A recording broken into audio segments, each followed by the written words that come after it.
everybody. It is time for the next page in our storybook. Welcome back to Crits and Giggles. Whoa! Yes! I wish everybody knew what chaos just reigned in our call here. Between Candace and Ben making the most ridiculous noises during the intro and my foot falling asleep, it's been a wild ride the past 6 seconds. So, I don't know what you're talking about. I do want to let everybody out there know there's a new Miyuki meter tonight. 265 channel subs. I think we're 15 subs away currently. Ooh. So 15 subs. And they get something fun. And I gotta say, I think it's especially fun tonight because it is another homebrewed item. Ooh! That I'm pretty excited about. We also should probably let you know, we have a slight tech gremlin, as you are probably aware of. So more than likely we're cursed and we may or may not crash tonight. Just stick with us. It shouldn't take more than a minute or two for us to get right back and get back in things. Playing with you guys. Yeah. So just stick with us for a minute and we'll be right back. I promise. But also we're cursed. It's fine. Oh. How is everybody? Good. Yeah. Great. Doing all Just right. me. Oh. How are you, Jamie? Oh, I'm good. Thank you. Yay. I'm very, very excited for what's happening in the story. If you guys aren't aware, you did finish book 2 of Reign of Winter last week. Awesome. You're about to start Wow. book 3. Is that And we intimidating? leveled up. No, it's Yeah. exciting. Yeah. Don't worry about book Good. I am glad to hear it. What did you say, Jim? I'm not worried about book 3. I'm scared of book 3. A very Jim thing to say. I appreciate it. Jim Jam, you've played a lot of Pathfinder, more than any of us. Right. And I think you've told us like this is a sweet spot of levels right now that we're currently in. I think like right around, what are we, 7? Like we start to like really become very powerful, and Yeah, things start to get pretty wild. so Yeah, I'm not happy with your level, and I'm not going to let any of you level up again. And I'm going to put on advanced template, which I had already started doing, and then you were still defeating me. So the super advanced template. super advanced. No. Anyway, I don't think I have anything else to say. Why don't we jump into things? All All right. right. In the middle of the storm came a knock at the town gate, and the old king went out to open it. It was a princess who stood outside, but oh dear, what a state she was in from the rain and bad weather. The water dropped from her hair and clothes, it ran in at the tips of her shoes and out at the heels, yet she insisted she was a real princess. Very well, thought the old queen. We will soon see. She said nothing, but went into the bedchamber and took off all the bedding, then laid a pea on the bed. Last week, the party searched the dancing hut of Baba Yaga. Within, they found an old friend, Zorka, the Kikimora from the Pale Tower. As it turned out, Zorka was a friend and servant of Baba Yaga and a spy within the Pale Tower. Taking rest within the library, the group finally felt safe enough to breathe, while still leaving the ice troll zombie sitting against the only door. Soraya read on all night, discovering books of numerous origins and ages about Baba Yaga. One particular story was about a man who had come to Baba Yaga asking for immortality, but Soraya never got to finish that one, as the final pages were torn from the book and the man's name and image had been scratched from the remaining pages. The next morning, having been asked for help from Zorka, the party cautiously walked through a trap meant to mortally wound any who were not riders of the Witch Queen. All having passed, they were met in the next room by a bone golem, left by Queen Elvana herself in case her mother attempted to return. As Chip prepared his grappling, he realized he had absolutely zero skills, as wild magic surged and left him with a 10 in all of his abilities. Revi was trapped in a bone cage, the newly wild-shaping eagle Soraya flew around the battlefield, and Chip held a Skyfire rocket for Miyuki to light. But Skeslin landed the killing blow with a simple spiked pit. The party searched the rest of the hut, finding more rooms than it seemed were physically possible from the size of the hut's exterior. And you know that old adage, pets look like their owners?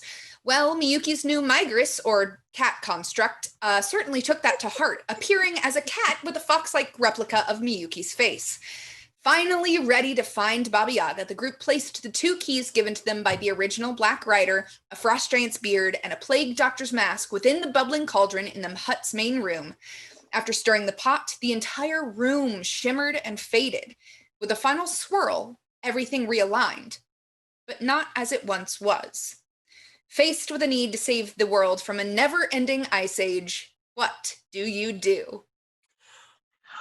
We Read those comments. comments. I don't think Jim actually said words. What? Yeah, I did. I was talking. I said you said with everybody else. Did exactly what I was supposed to do, like a good boy does. Let's see what chat has to say. Oh. Well, I found- Crossbones says, "Good job, Jim." So Yeah, see? there you go. Did a good job. Fractured Avatar 13 says the music is super ominous. I'm sure there's going to be nothing but sunshine and rainbows this episode, right? Mm. There's gonna be That's all. sunshine and rainbows for Jamie because Crossbones has given $20 for edges to her.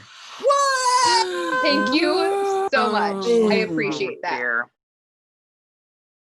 Especially considering, this is our next to last episode this season, you guys. I know. Mhm. I already Oh, forgot. Wait a second now. Sarah BC1 has given us all sinks. Sinks to the table. Huzzah! And she gave another BC1. edge to Jamie. So I guess you netted 5. It's five sinks against 5 edges currently. Oh, Thank dear. you, Sarah. I appreciate that. Oh, my goodness. Jukebox Raccoon says Jamie's going to start altering monsters to specifically kill the party. That's what they get for defeating advanced templates. I mean, Yep. she already keeps throwing creatures immune to magic, and we still managed to squash those. So Oh, watch out, Jim Jam. Now, I'm not putting them in there. The writers at Paizo are putting them in there. Mhm. I just do what they say. B. McAllister says hello, Ben, in a very threatening way. I've noticed. So Mm. Yep. Oh my goodness. and it looks like Oh, I see Zack Attack 77 here says, did someone say birdseed? And I say no, no one said birdseed. I think I heard birdseed. Did we cover bit Birdseed. bosses? we have Not not. yet. Oh, well, excitingly enough, we have 3 new bit bosses. What? I'm going- oh, there it is. Penguin Witch Doctor became the bit boss battle box person and gave it to me. Huzzah! Yay! And then Sarah BC1 became the bit boss battle box and gave it to Ben. Huzzah! Ooh. And then Huzzah! Crossbones became bit boss battle box and gave it to Jamie. Oh, boo. all right, Thank all right. you. What's the opposite of huzzah again? What's that one? It would be Boo. booing. You could hiss if you wanted to. Hiss. Ooh, hiss. Fine. If I hiss, I scare my cat, so. Oh, we don't want a scared Zuko. No. By no, any He's a means. fire lord. You don't want a scared fire lord. Absolutely not. All All right. right. We've been followed by JTech77, The Lurking Shade, Joel Rip 2091, Lurking shade. Crimson Nexus, and Whiskey and Waffles. Love that name. Thank you. And Oh. Gary K532 has resubbed for 3 months. Penguin Witch Doctor gifted a sub to a really Skywalker. Aerially. Really? Errol. Really? Skywalker? Really? Really? And Kitsu723 has resubbed for 27 months. Wow. Wow. And That's- before we move on, we just got to follow BJ Canuck. So thank you, BJ Canuck. Yeah. Thank you. Mm. Well, let's jump into this. The last thing that you all experienced, you were standing in the cauldron room in Baba Yaga's hut. You put the frost giant beard and the plague doctor's mask in this cauldron, and Zorka tells you you had to stir this giant kettle. And as you do, the entire room swirls and shifts around you, and you experience almost a momentary euphoric sense of displacement before the room re-solidifies around you with a final shimmer. But it's not the same room that you were just in. I'll read this description again for you guys. A sturdy black cauldron sits in the middle of a rustic room with timber floors, log walls, and a high ceiling framed by long beams cut from whole trunks. A grand cobblestone hearth fills one corner, its dying embers feeding the room with a dull red glow. Various barrels, farm tools, crates, and other miscellaneous items clutter the remainder of the space. In the corner opposite the fireplace, a rickety wooden staircase climbs to a small wooden landing. A shallow alcove off the landing holds two thick oaken doors. What do you do? First off, if this helps any of you decide, Sarah BC1 just donated $75 for a random wild magic. Oh, please don't make boy. me. They're so bad. Let's go ahead and roll that die. Make it Megan. Make no, it Megan. from Katie hasn't left got one to in right. a long time. 1 to 5. If I roll a 6, I'll re-roll. That is a 3. Oh. Oh, Katie, I'm so sorry. No. I'm so sorry. So Katie, all of you, help me remember, Katie has a wild magic coming to her very soon. Or, soon enough. You're standing in this room, and what do you do? First things first, how far are we from where I shot my guiding star up into the air, and in what direction would I have to travel to get back to where we were? Is that the way it works? Let me read it to you so that you can tell me. As Okay. a standard action, I can determine my approximate distance from the area as well as the direction you must travel in order to reach it. You cannot determine the location of the area if you are on a different plane. This area counts as very familiar for the purposes of teleport or similar spells. You can only attune yourself to one location at a time, which I did. So, yeah. But does it require sight? It does not. I threw it up in the air as like a thing, but I just have an emotional connection with it, a bond, you might say. Fine. You have traveled thousands of miles to the southeast. Everyone, we're not in the north anymore. We have gone thousands of miles in the southeast, which would maybe put us near Absalom. That would be southwest, I think, or No, directly never south. eat soggy wheat. It would be Wow. Absalom would be southeast. Is Irison that far over from Absalom? Yeah. Well, you're further than that, you think. Oh. Yeah, so actually that might be further down there. We might be we're not in Kansas anymore, kids. Well, I don't know why I said that. I don't know what a Kansas is. Yeah, what's Kansas? I don't know. This Is place this where is weird. we should go? Should find No. Kansas? No, but we should get out of here and see where we are. Maybe we're in Assyrian or somewhere like that. Maybe Geb. Or, and this is an option for all of us, or if you don't all want to participate, that's fine. We could activate the cauldron again, see if we can get some of that mild euphoria going again, because that was quite enjoyable. Oh, I mean, what we asked the hut to take us to Baba Yaga. Maybe we're in Jomri.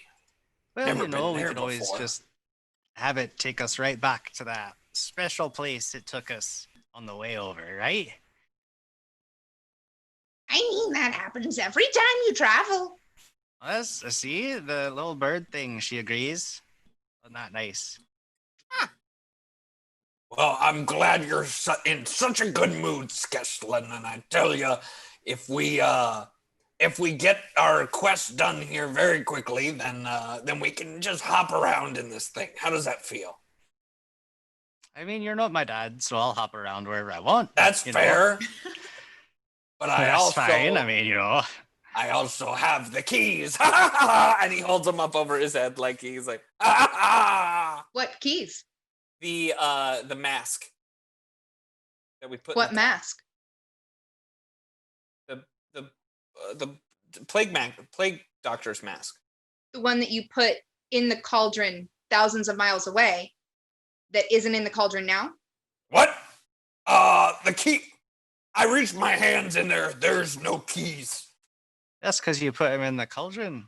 No, I mean the honestly. cauldron's right here. I mean, there's Well, no this is a key. different one. We're clearly in a different room. Do you have any Jamie- idea how teleportation of any kind works? It's like you don't know anything about your own religion. You don't know anything about how conjuration works. Well, now I do know something about my own religion. I leave the room. It's other religions I don't know about. I'm Skesslin, walking you out come of back the here. room. Katie, what were you going to say? Okay, so it's still a throne room, right? No, this is actually the cauldron room that was outside of that map room with the thrones the last you knew of it. I would like, if it exists, does the throne room exist if we walk out the door?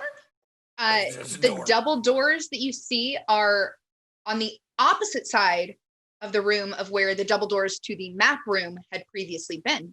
But if you want to follow Skesslin and see what these double doors have to offer, feel free.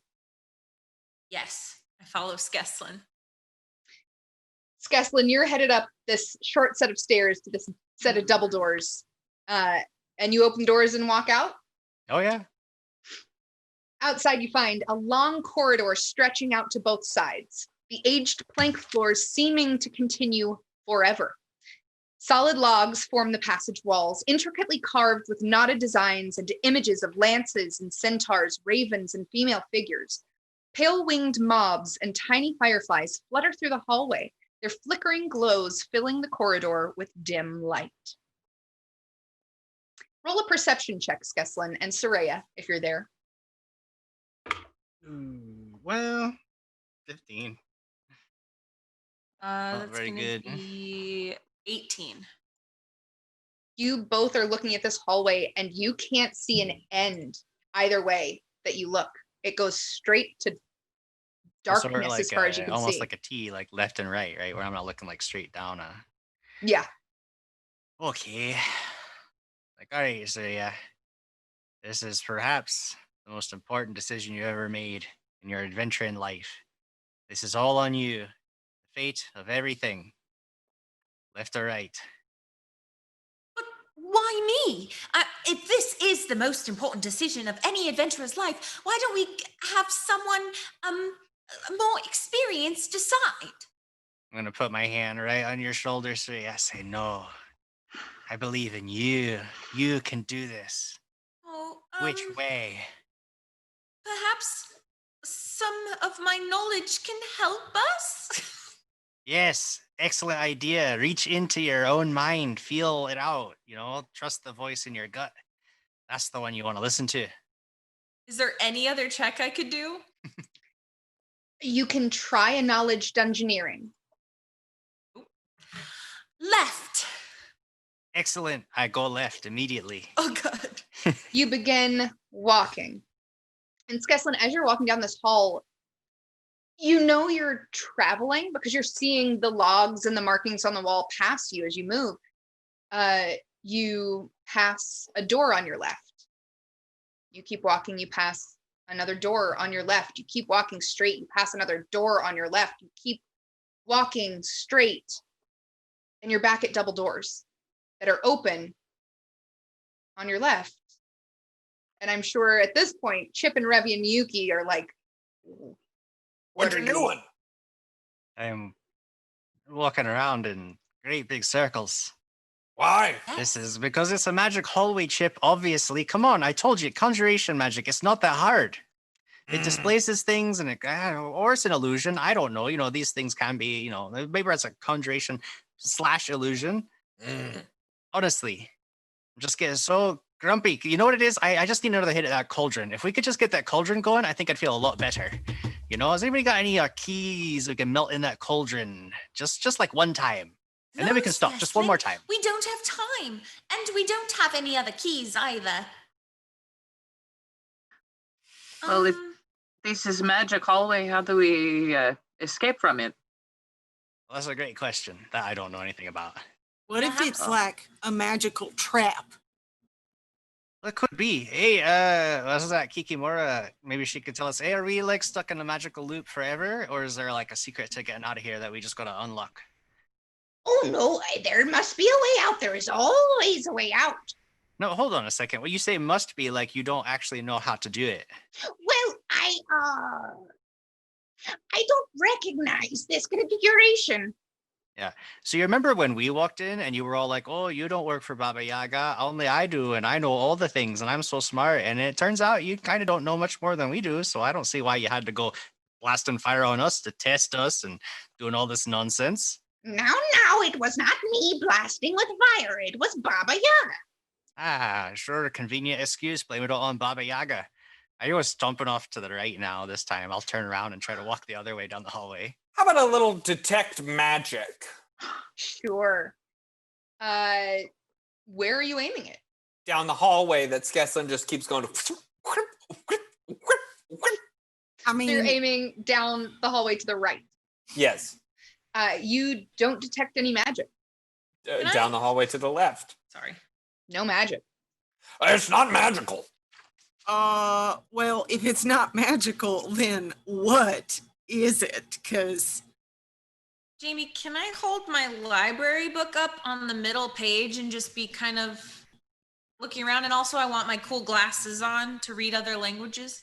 Sure. Yeah. You hold up the middle page of the book of the library, and it's just showing a map of the library as you knew it.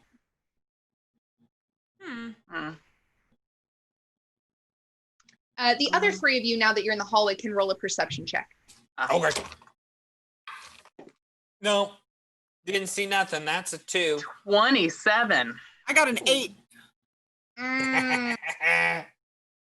Miyuki, these carvings are so intriguing to you. There's like centaurs and ravens riding centaurs, and then like these beautiful little moths flying in the air. Chip, look at this. Look at it real closely. Oh, wow. Isn't that neat? That's neat. It's a beauty. Yeah. Revi, do you have knowledge dungeoneering? I do not. I think I do. Would you But I'm like to looking at roll cards.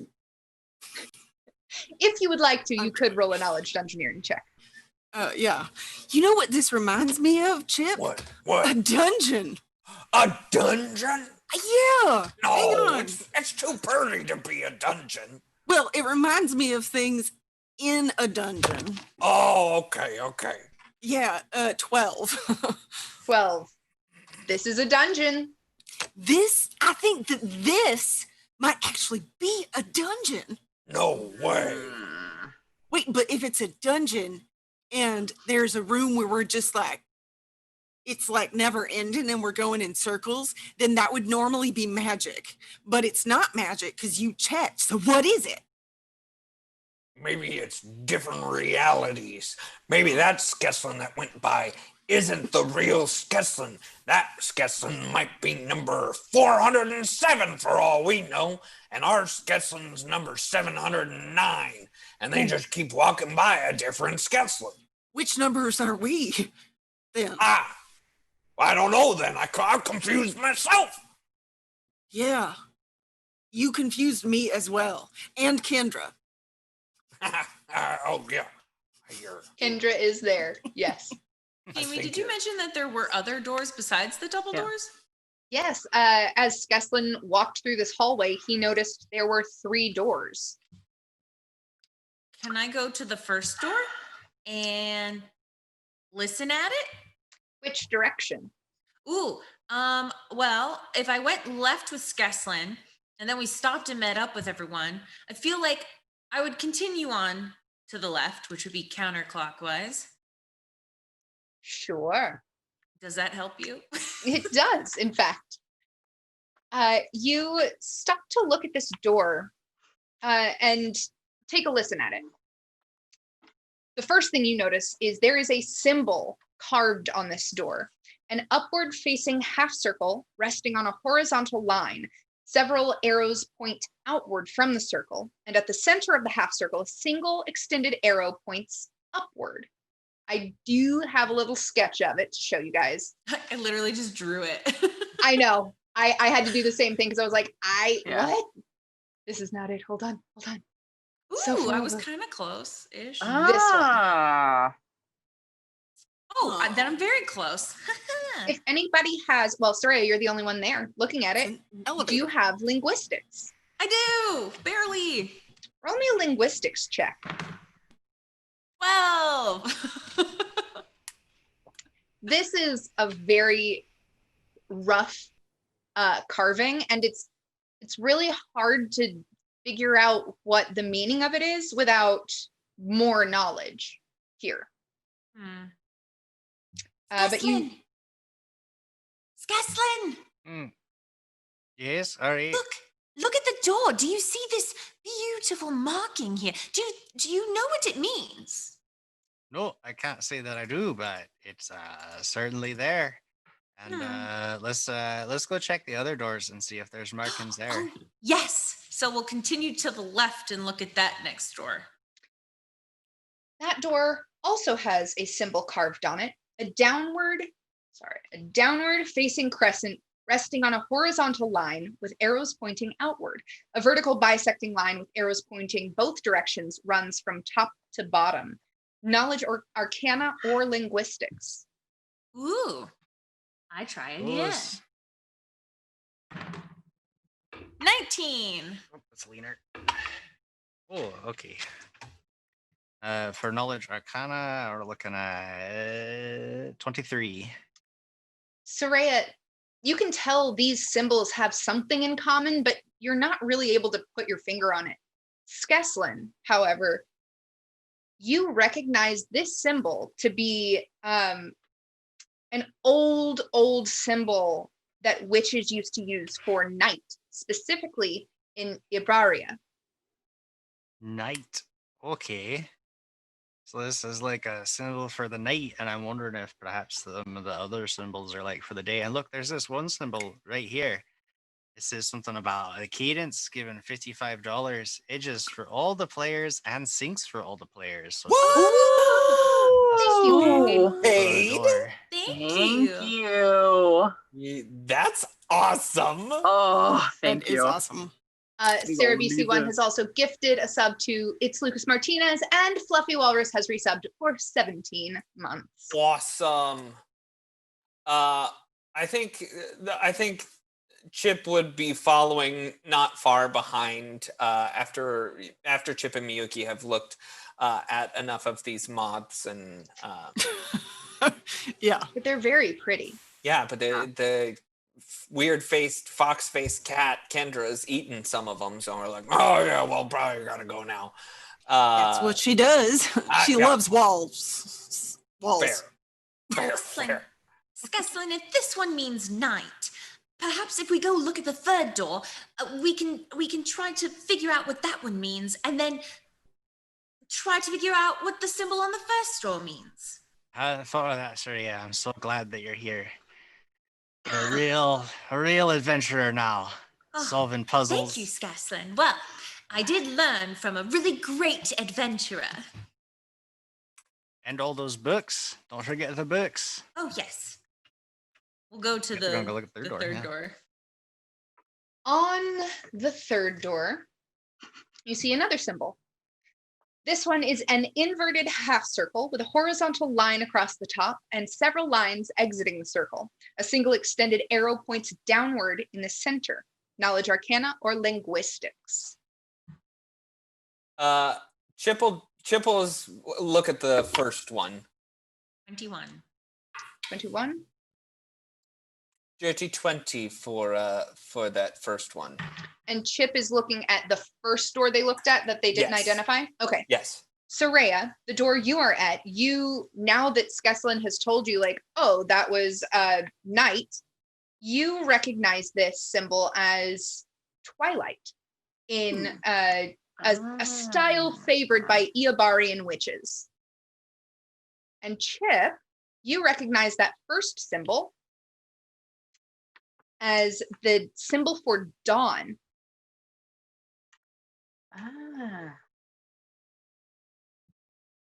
Hey, this one says dawn.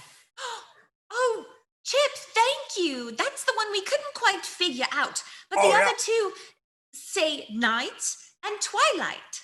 I wonder So, which one was supposed to go through. Well, we could go through all of them. Yes, do we, but do we start in the morning and work our way to night? I mean, that makes sense. well, it seems like there is a theme of darkness. Otherwise, we'd have a day. So dawn perhaps is the end. Twilight is the beginning. That's not really a bad suggestion. You know what else isn't bad? Jukebox Raccoon just gifted 10 subs. Thank you, Jukebox Raccoon. Oh my gosh, right? Oh, wow. Well, do we go Twilight first? Yeah, I would say let's try it. I agree. any other knowledge checks we might be able to do to help us in our decision making? There are no knowledge checks. But you haven't. There's more knowledge here in someone that you left behind. Oh, Andra? we should ask Kikimora. Yes. I don't We know. should Last have time I asked her, Sorka. she was pretty useless. Well, well, it's all right. We'll go talk to her. She might be able to help in this situation. Hey, Zorka. Yes. Yeah. Twilight, dawn, night. What are your thoughts here? I mean, I drew the symbols and I show them to her. Oh, well. That must be. Oh, yes. All right. You will more than likely, I don't know, but more than likely be put through some tests. A puzzle, per se, for you to get information about Baba Yaga. Do you know which one was supposed to go through first? Which way did you go? Left. Oh, Oh. left. Oh? Oh, it doesn't matter, just any of them. Oh. all right. Sounds good. So, Twilight? Sorka, Yeah, Twilight. Twilight. I'm definitely going Twilight first. Twilight, Okay. yeah. Sorka, do you want to come with us? No, I want to stay here in my little hidey hole with my warm fire. But before you go, can I have some more of that bird seed? Oh, yes, I did give you quite a bit. Yep, didn't last long. Oh, yes, I fear I don't have that much left, and we haven't been outside in some time, but I do have a little bit more here. Oh, thank you.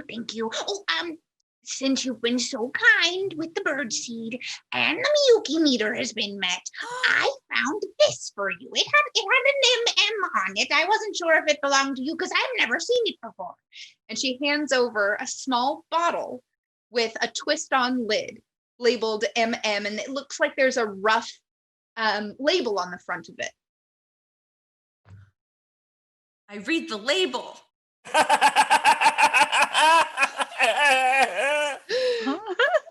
On the label, you see something that says Petra's Pretty Polish. And this is sorry. This is a small bottle with a twist on lid. You can see there's some type of pink liquid inside of it.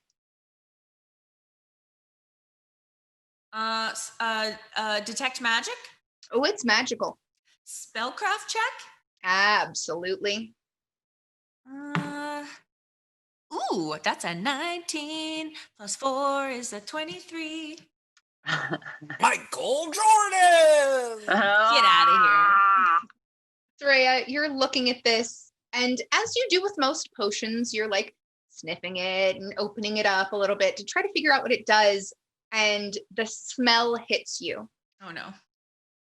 You know that this is something that when it is applied to nails or claws of a natural attack per se, this causes the wound to coagulate around the edges instead of closing, leaving the wound wide open, adding 1d3 bleed to the attack per claw, per hand. And when shaken, it changes colors. I shake it. Now it's this beautiful, like mauve, very understated. I shake it again.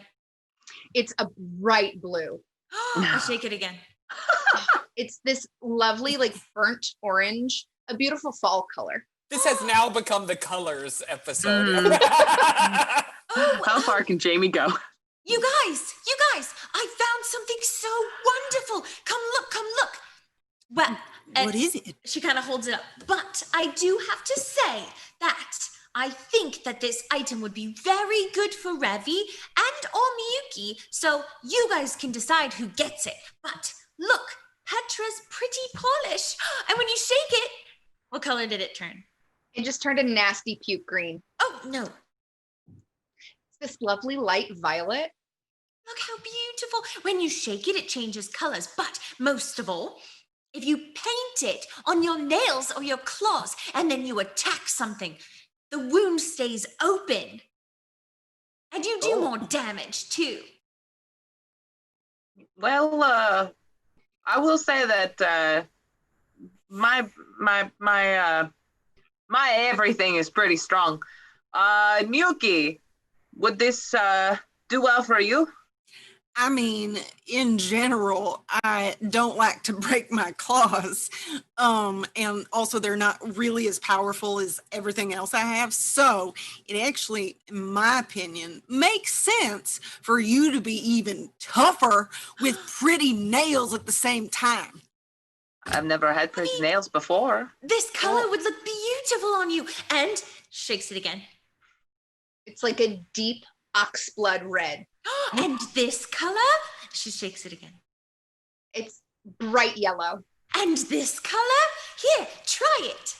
Oh, In all honesty, you could shake it until you get a color that's not pretty, and then you can put that on so you don't have to have pretty nails.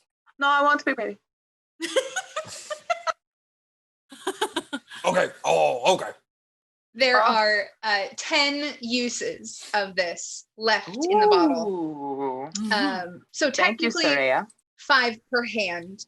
Once an application is used in combat, another coat must be applied. It does not stack more than 1 per hand. So the most bleed per combat you could have, unless you take time in combat to apply, would be 2d3 bleed. Okay. Thank you. It's a 10-round action to apply in combat. Don't think I didn't sit there for like 5 minutes to be like, how long does it take me to paint one hand? Remy paints her pinky. Just give me a few rounds here. Revi, Don't if worry. you need help, I could try to help you. I've never done it before, but I could help. Oh yeah, I will need your help with this when we use it. I like this, and she shakes it. It's like a deep twilight sky, deep, deep blue with sparkles in it. Oh, I like this one. Oh, I Okay, do we keep too. it. I will not shake you. Okay. Don't jump either. Yeah, what happens when you run? Is it gonna shake up? Oh no. That's okay. Then we can just keep shaking it until we find another beautiful color. Okay. I boy. like this.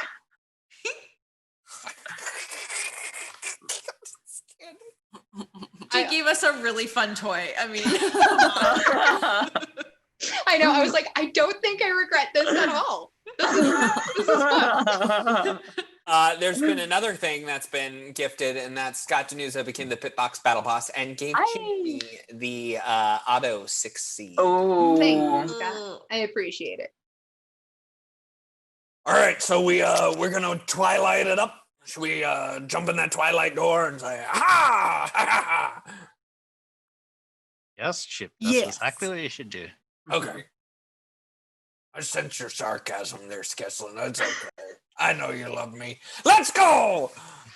I'm gonna buddy up to Skeslin to make sure I'm next to him. Revy carefully puts her potion in a pocket and pulls out her broadsword and stands next to Chip. All right. Let's enter. And Chip will open up the twilight door. A slight chill wafts through this room, carrying the stale scent of carrion and peat. Beyond, an impossible forest seems to have devoured the entire chamber.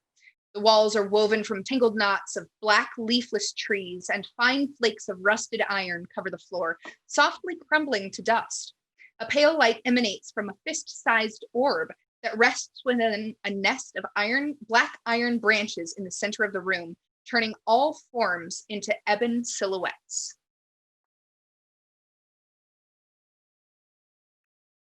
Perception. Roll a perception. That would be a dirty 20, unless of course it is sound, in which case it's an 18. You notice that what you just walked through isn't the only door in this room. There's actually a narrow passageway near the rear of the room that is covered by these branches dangling in front of it. Everybody see that over there? There's another exit over yonder. In case we just go through. Oh. Can I knowledge nature at the things hanging down? Sure. But I don't want to get too close. Ooh, 18 on the die plus 9. 27? There are numerous different plants, you think, but it doesn't really make sense. These branches don't have a source. There are some birch branches, some aspen branches, some oak, some pine, but none of them have leaves, and they don't seem to come from a single source, or like a source. This is very strange. I don't think I've ever seen anything like this at all. It's about this time that a huge shadow appears in the room.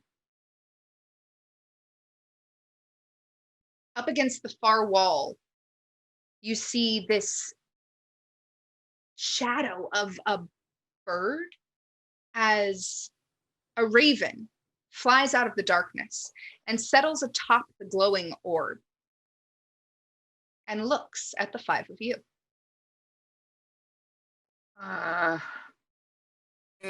Hello? Hey, birdie.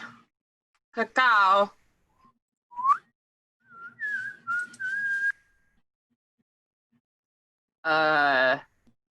Revy leans over to Chip and says, "Do you think that that's a friendly bird?" Oh, but some people can speak with animals. Anybody can roll a knowledge, arcana, or local. Knowledge Oh, I have local. Finally. Oh, 17. 17. Oh, geez. Oh.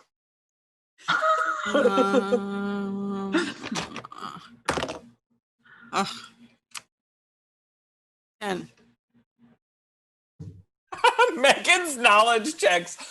No. He has all the knowledges no. in the world, but just can't access them. no, they're all so low. None of you are really sure what to make of this. Kendra, can you speak to this bird? I think that was a no. Maybe though, if need be, Kendra can eat the bird. Mm. Mhm. Excuse me, bird, are you friendly? And Chip will walk closer to the bird. Wait, Chip, wait. What? Before you do that, perhaps it might be hungry? And Soraya pulls out literally all she has is like a little tiny handful left, and she puts it in Chip's hand. Perhaps you can offer it a snack. Okay. Here, birdie, birdie, birdie, birdie, birdie. You a friendly birdie? We're friendly people. We're the Black Riders of Baba Yaga. And so we're trying to be Hey, come on and rest on my hand. Can you understand me? Of course I can understand you. Oh, was a bird seed a bad choice? I'm sorry. Okay. Here. And Eddie. whether or not I am friendly depends on why you are here. Well, we're looking for Baba Yaga. Baba Yaga is not here, but you can find her. Never fear. First, however, you must persuade me you possess the strength necessary to bear my knowledge. My question is a simple one. Born twins, they live not, yet they grow until death. Their fates are often tied, ever crescent as the moon, symbols of the warrior's pride. The answer to this question lies in the chamber beyond. Bring me the answer, and I shall give you what you seek. Say it one Say more that time. again. Yeah, say it one more time for Don't those worry. of us who don't listen super good. Don't worry. Remember those documents I sent you guys earlier? Mhm. Yes. It's in one of those. Don't worry. Okay. I knew none of you would listen and none of you would write it down. Only you I listen, but you talk listened. too fast. It's fast. We were That's entranced by your stenographers. lovely voice. I'm not a quick writer. Nevertheless. I'm not a good write things. Something happens in the next room. I heard that. Find the answer. Strength. We have the strength, but can we persuade it? Wisdom. You know Something what? about This is twins. going to get old Wisdom. real quick. Twins? You can open up challenge number 1. Yay. Okay. And you'll find that riddle there. Ah. for you. And after this raven speaks to you, Chip, you're now close enough. Make a perception check. Yeah. Ooh, natural 20, which Ooh. would be a 28. Because every single day it feels like Christmas. Well, as you're looking at this raven and it's speaking to you, you notice that there's something around its neck. There is an amulet. It is wearing around its neck, small and iron, hanging from a little leather thong. Okay. Does that have a symbol on it that I could maybe do a linguistics check to? You couldn't get a good enough look at it as this bird is in your face and now speaking to you. All right. All right. Well, we'll move forward. And Chip will make his way towards that room. And he's like, We got this. Yeah. We got it. You start walking back into this room. And I'm going to take you to a map. You can bring yourselves in the top corner up in the top right. Wow, I can't speak.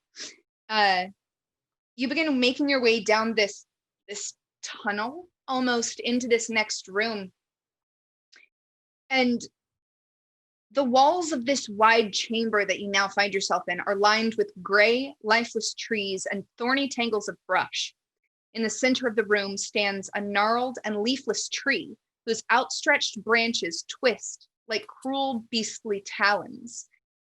But more intriguing is there seems to be a shadow on the far side of the room.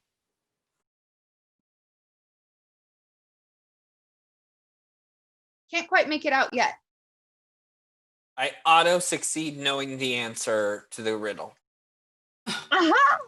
That's not the way this one works. No. All right. We'll just step forward. He's going to keep making his way towards trying to see whatever is in the room. Maybe that'll stir up an option for him. Sure. Moving forward into the room. Mm-hmm. Did you say we're on a map? Revy. Yes. Behind him. Oh. You move into the room, Chip. How far into the room are you going? Pretty far. Currently my map has 0 visibility, so I don't know if that's on your end or on mine. Sorry but about that. Oh, there we are. Oh. I know. I saw like 4 Sorayas, and I was like, "What is happening?" My bad. It's okay. It's okay. That was my bad. How far into the room would you like to go, Chip? Well, I am one of the only ones who hasn't seen it yet, so I'm gonna refresh the page here and stall until I can. Oh, yeah. Chip will just step up towards this tree in the middle, about 25 feet.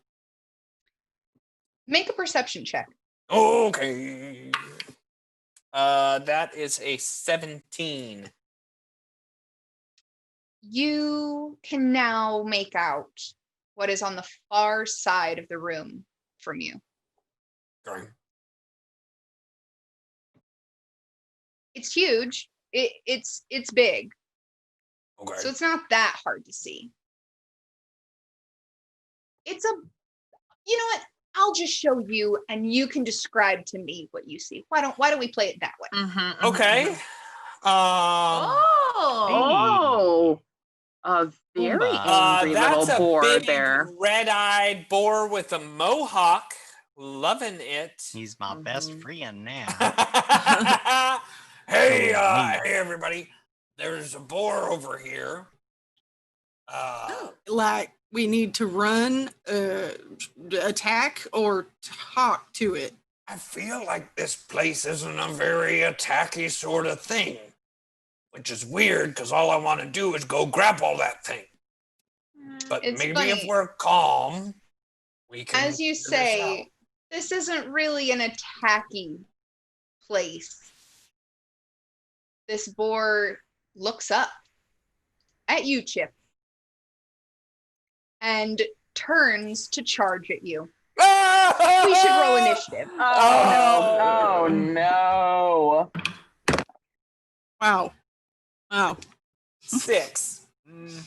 6 for Chip, 3. 3 for Miyuki.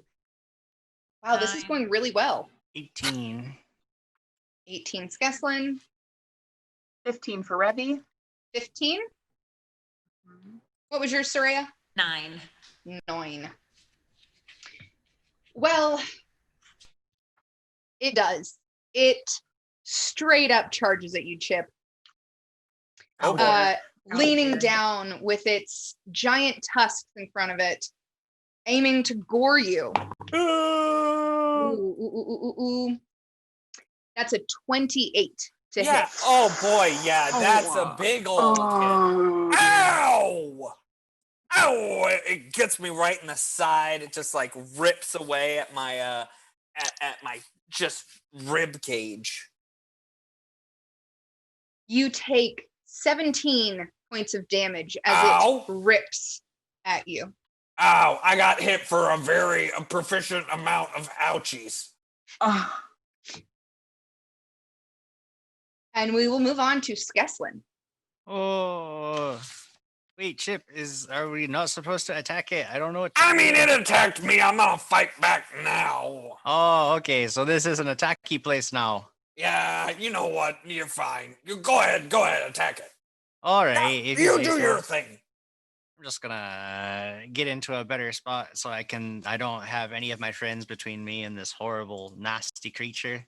And I am going to cast a mighty spell, sending not one but two giant beams. I see. I can't. Why? Whoa! Of frost at this creature. I don't know what's happening to me anymore. We need a little New Zealand there.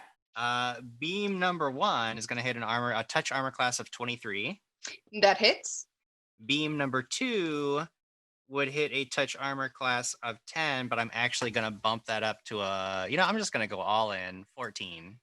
That will also hit. All right. Each beam is going to deal 4d6 points of frosty damage. Ow. wow. Number I don't 1 like that. is looking at 10 points of icy death.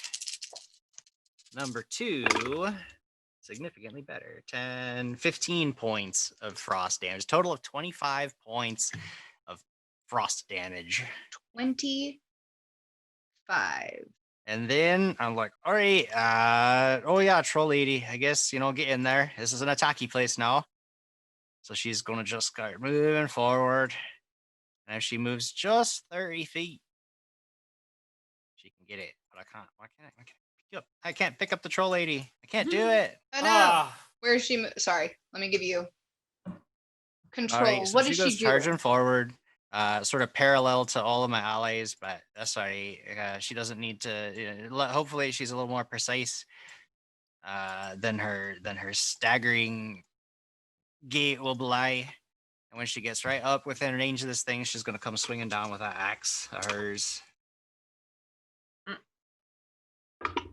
But that's a natural one. Oh Oh no! no, she comes Okay. stumbling in. Let's I'll give you the option, Jim. Would you like a card or do you just want whatever my brain comes up with? Why? Oh wow, I think that given the choice, I'd love to hear what you come up with. You do, huh? Oh yeah. Then go ahead and roll some damage considering it a crit. Well, she's got an axe, so that's a ×3 crit. Excuse me. Wait a second. No. So If you're just gonna say it crits me, I have a problem with that.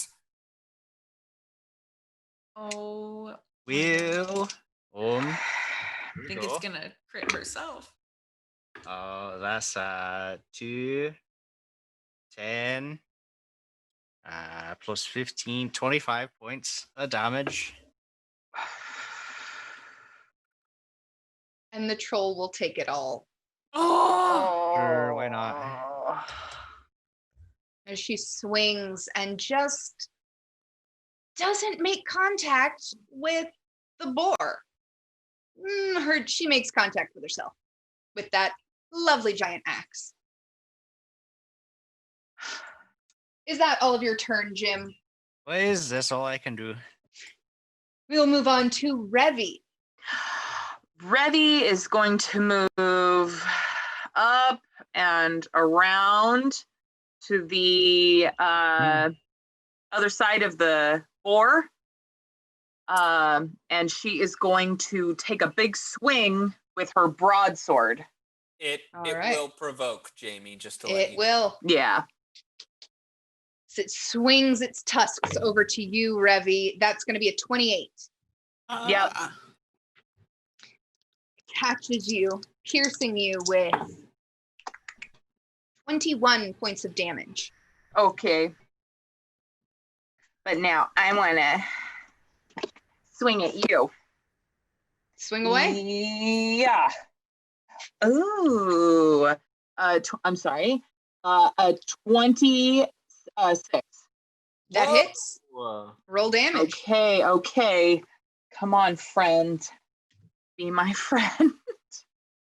Here we go. 15 points of damage. 15 points. And you feel like your blade should have done more than that. Oh. Okay. But Bummer. you do damage it. Okay. We'll move on to Soraya's turn. And Katie, Yeah. I need you to roll some percentiles. Oh, I'm so nervous. Ooh. Oh gosh, please don't be too bad. 71. 71. Let me see.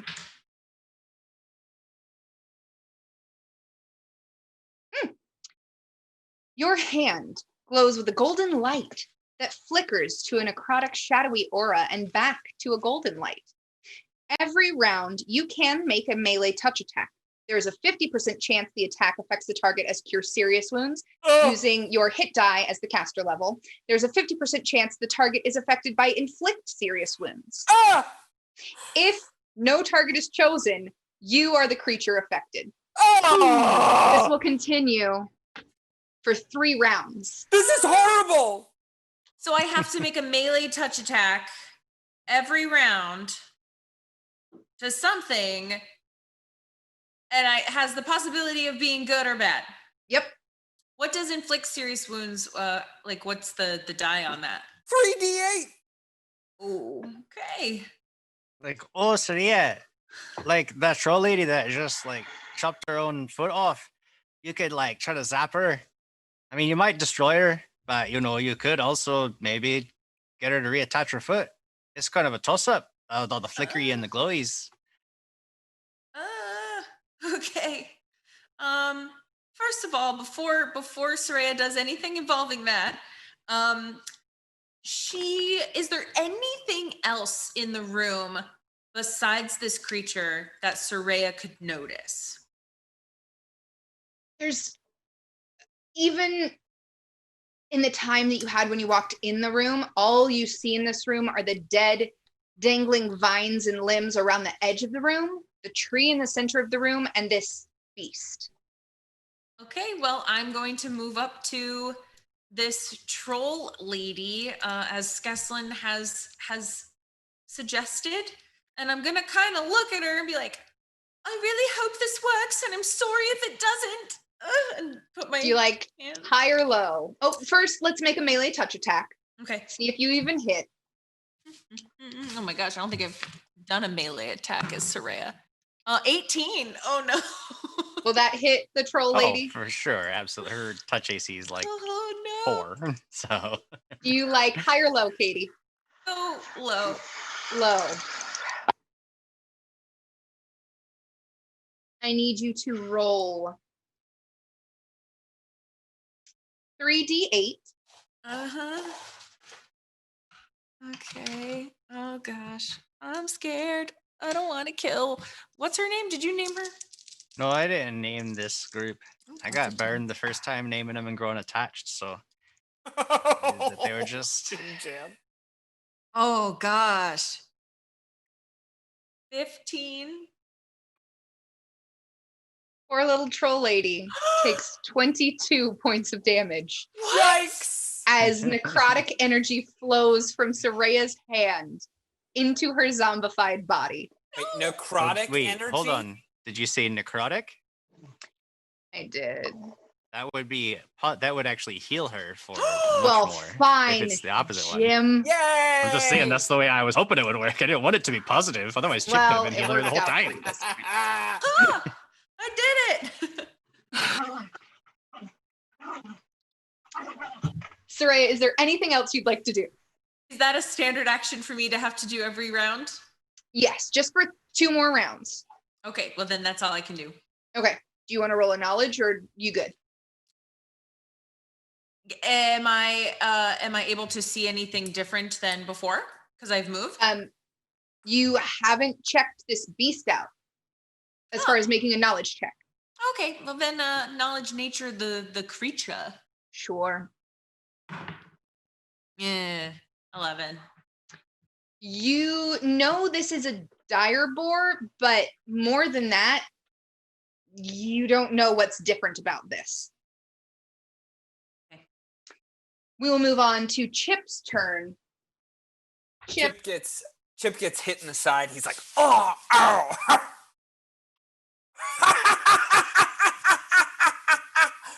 Ah! I figured it out! Born twins they live not, yet they grow until death. Their fates are entide, ever crescent as the moon, symbols of the warrior pride. It's the tusks! And then he's just, Well, I'm gonna get him! and he jumps on top of it. He's gonna grapple. He will enact his. He kind of like sinks back a little bit. He's learning to kind of prepare himself in case he does miss. Prepare himself so that he's not as vulnerable. But then he's gonna use this edge and grapple onto that thing. That's a very poor miss. That's a 4 on the die.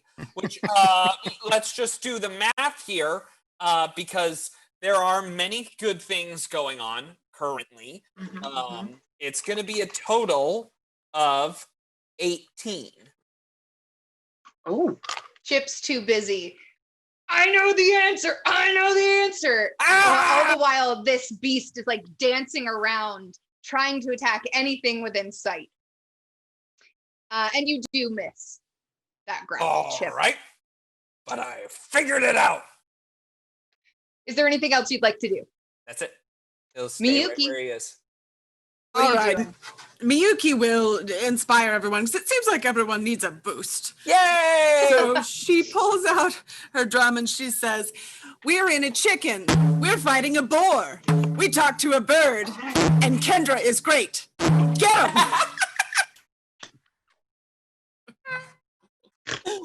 Now it's just become a love letter to Kendra, the cat. Yep. Oh, it's Miyuki's first romantic album. Oh, it's so cute. Is there anything else you'd like to do, Miyuki? I will move a little bit closer to Skeslin just to get a better kind of vantage point of the boar. Sure. Do you want to roll a knowledge? Knowledge Sure. nature. Yeah, that sounds like a good knowledge. Okay. That is a 15. You as well know this is a dire boar, but what's different about it, you have no idea. Okay. We'll go back to the top of initiative. It's my turn again. And I've got a couple of options here. Yeah. I've got Revy on one side of my board. I've got Chip on the other. The troll lady isn't too far off. Revy hit it last. Thank you. It swings around with its tusks, aiming to catch Revy with a 32. oh, 32. Holy. oh, barely top.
Stand by. You should be back. Are we back? Are we back? Yep. Do people see us? Hello. Well, just in time for me to announce damage. Oh, Revy, good. that attack did hit with a 32 Mhm. as it swings around its tusks for you, dealing 21 points of damage. Ooh. Again? Yikes! Well, I rolled 6 on two. No, I rolled Oh. 8 on 2d6 plus 13. Oh, so- man. This thing sucks. Yeah. Oh Yeah. God, this is bad. Very rough. Skeslin. So, how's this thing look to me? It's been taking a beating. Does it look like it's going to take a lot more of a beating, or that we're making good progress? You're making progress. You can Okay. tell that as people are hitting it, not all the damage is quite cutting through, Mm. but you are doing things to it. Okay. Well, then I guess we have no choice but to keep at it, and that's what I'll tell my friends. Just keep at it. It'll die. It's, that's the way it works. Okay. Mm-hmm. The trick is to make sure that it dies before us. Mhm. I'll do my part. I will once again fire 2 frosty beams from my hands, 1 from each, almost like Iron Man, blasting away. I used to only be able to do 1, but now I can do 2. One of those is a definite hit, like solid in the 20s on the touch AC, no problem. The other one is another natural one. Oh So- my goodness. So that's a Jim? real problem. Wow. Do you want a card this time? What I want to do actually is use the point of inspiration that I got for being so damn genius about what was happening with that hut and re-roll the natural one so I don't blast Chip's nose off. Fine. Thank you. Thank you. So with that re-roll, well, it wasn't a whole lot better, but this thing's big, so maybe a total of a 10 against touch AC. That does not do it. All right, well, But that first one did Oh wait, hit. wait, hold on a second. Inspiration gives us 1 or Mm. 2 these days, Miyuki. 2. 2, so that would actually be a 12 against touch AC. Hit. Oh yeah, there we go. I love that song, Miyuki. Keep singing. That cat is amazing, or the fox thing. It's both, kind of. Oh, that's 17 points of damage from the first ray. Nice. Ooh, and that's a good one too. 19 points of damage from the second ray. Ooh. Feeling Wow. emboldened about all of that, I think the troll lady is just gonna start wailing. It's really like that. Oh, it's really, I mean, it wasn't as bad as last time. Feeling a little invigorated by Soraya. That's a 19 to hit total. That does not hit. Doesn't do it. Yikes. Okay. That's all I got for you. Revy, what are you gonna do? How you Revy? feeling? Revy has been hit twice. And that hurt both times. She's slightly perturbed.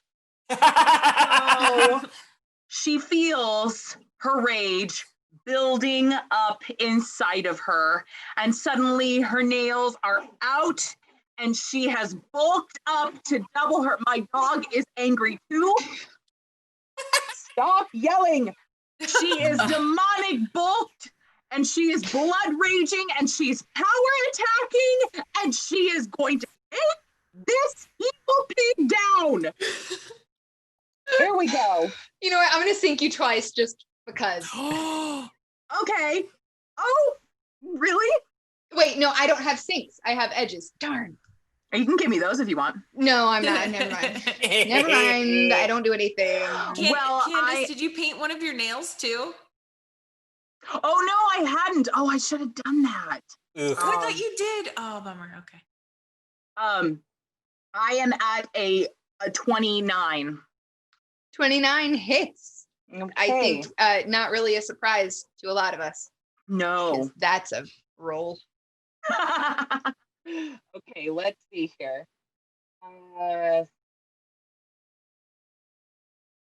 23 points of damage Whoa. Get it. as she brings her broadsword down on the side of this dire boar. Nice. Ooh. Skeslin, you watch as Revi brings her sword into this creature, and it looks like there's not much left. Revi, good job. Is there anything else you'd like to do? No. Soraya, round 2 of 3. Who you touching? Soraya, fresh out of choices, is going to run up, this is gonna be bad. Gonna run up to the creature and I'm gonna try to touch it. No! Alrighty. Roll a melee touch attack. I'm so scared. Ooh, okay. Oh gosh. Is it supposed to hit or not supposed to hit? Do I use an edge? That's gonna be a 17. A 17 does not hit. Okay. Well, it goes for touch, it does. Oh, it does for touch. Oh yeah. Okay, high or low? Jamie, before you resolve that, does it get an AOO? It's a new round. Oh, and she did move up, huh? Well, I don't know if it has reach. I was just letting you know. It does. So, you reach out to touch it, high or low on those, High. and I will get an attack of opportunity. Hi. High. Let's deal with this. It's a 31 to hit you. So I'm going to go ahead and roll. Oh God, you could just. That is 20 points of damage. Yikes! Gosh. This You is wanted high, bad. and you get what you want. I rolled 86 on the percentiles, so go ahead and damage it. Oh, I get to damage it. Okay. 3d8 plus 7. Okay. Oh, wow. Okay. So that's 15 plus 6, 21 plus 7, 28. Ooh. Pretty good. Wow.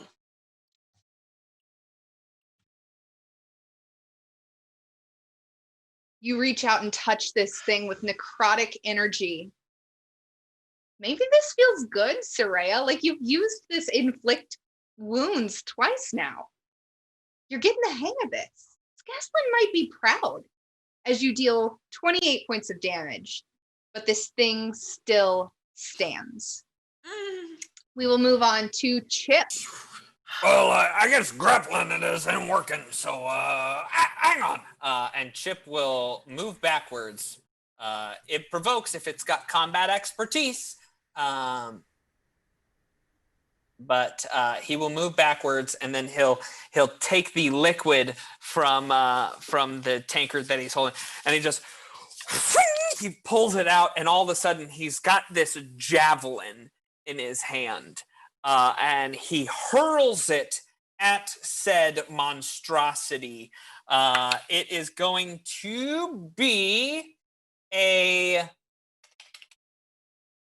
dirty 20 as a ranged touch attack. And Yeah. this is a holy javelin. So this only will affect the creature if it is an evil creature. And I'm making a guess here. Okay. And so then I would need you to tell me if it's that.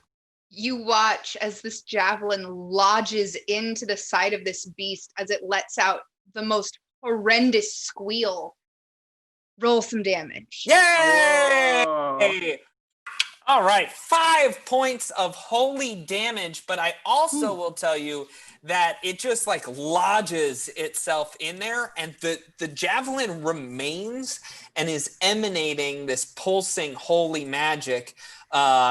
You also are going to take a -2 penalty on attack rolls and skill checks right now.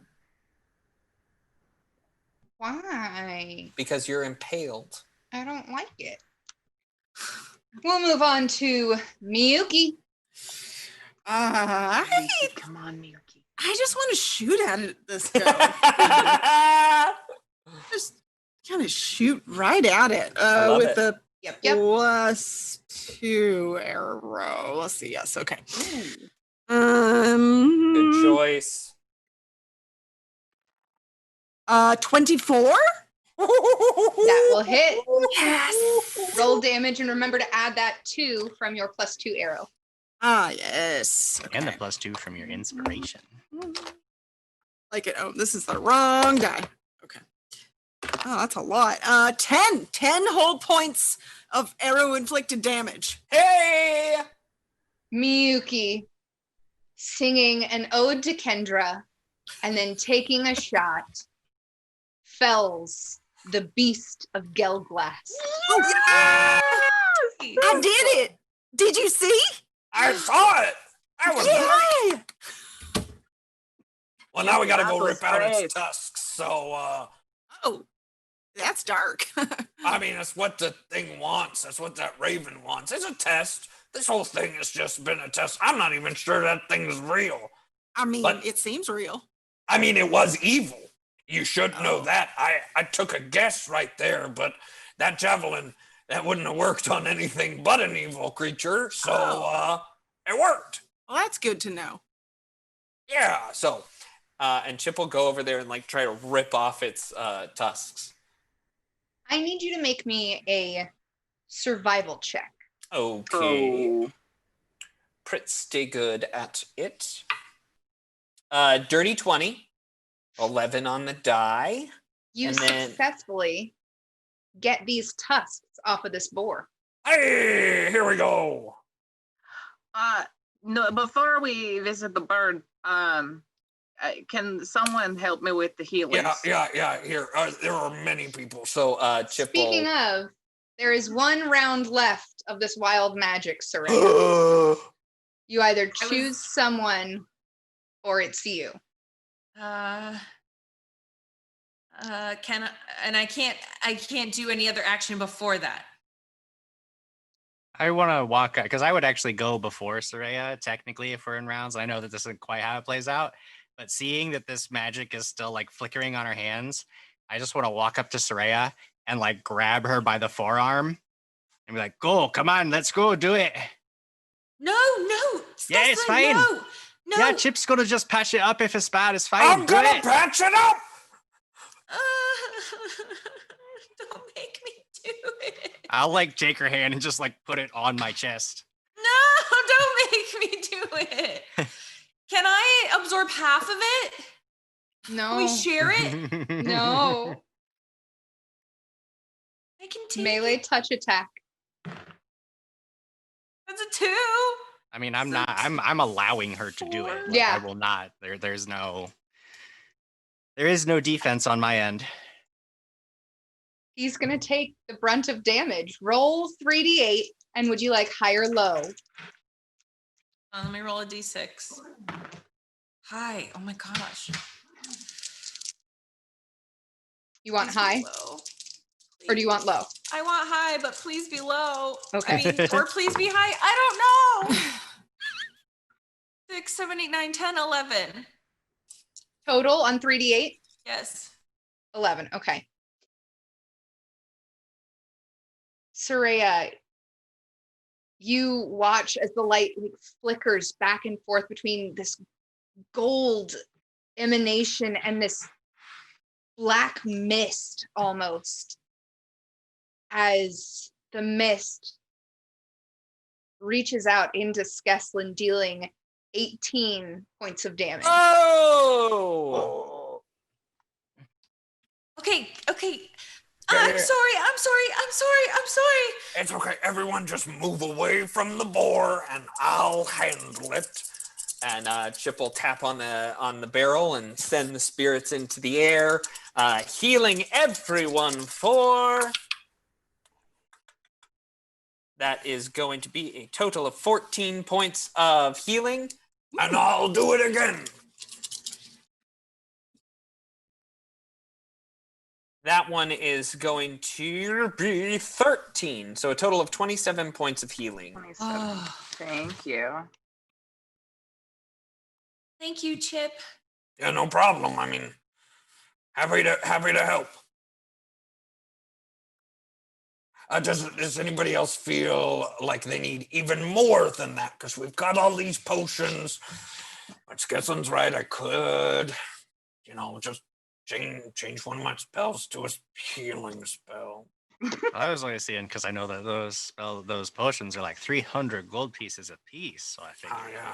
I mean, it seems reasonable. But we keep finding them is the other thing. So I mean, maybe we could use them. If we don't use potions, then they might as well be worth 300 gold sitting in a bag. Okay, well, thanks, Dad. Okay, let's go. Nobody touch the thermostat. You know what? Fine. But Revy, I'm saying, do you need more healing? Candace, does Revy need more healing? She wouldn't mind just a little bit more. He'll pull out 2 Cure Light Wounds potions from the bag and toss them to her. Thank you. Thank you very much. And then we bring the tusks to the raven. Let's go. You walk into the previous room, and the raven is still sitting on top of this glowing orb. Do you just like chuck them at the raven? No, I think Chip goes up smiling. He's like, "Ha! I figured it out. You were supposed to get you these tusks because they're crescent shape. They're not really alive because there's a dead skin cells or whatever, and then they grow, but they're and they're twins. So here you go." Congratulations. And it takes each of the tusks in its talons as it reaches its wing up around its neck and slips the leather strap off of its head and holds out its wing to you. This amulet holds only one of the 3 clues you seek. It reveals the first ingredient for Baba Yaga's kettle. Look for this key where time catches up to us all. And clutching these tusks in each talon, he lifts himself atop the glowing orb in the nest. As he lands, the orb's light winks out, and the raven disappears, but not before he caws one last phrase. Look for the mother when the moon is full.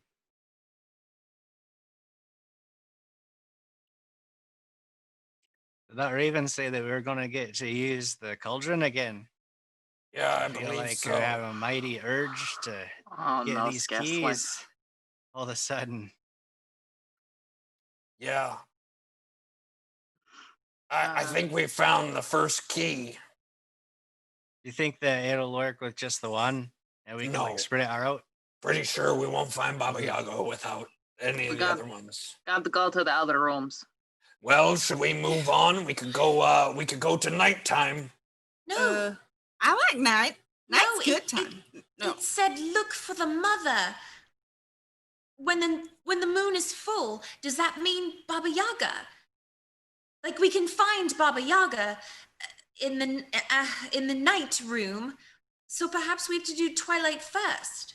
Well, I will say that it did say that Baba Yaga wasn't here, and that we had to pass the tests. So I think, and then Zorkar said it doesn't matter what room we go into.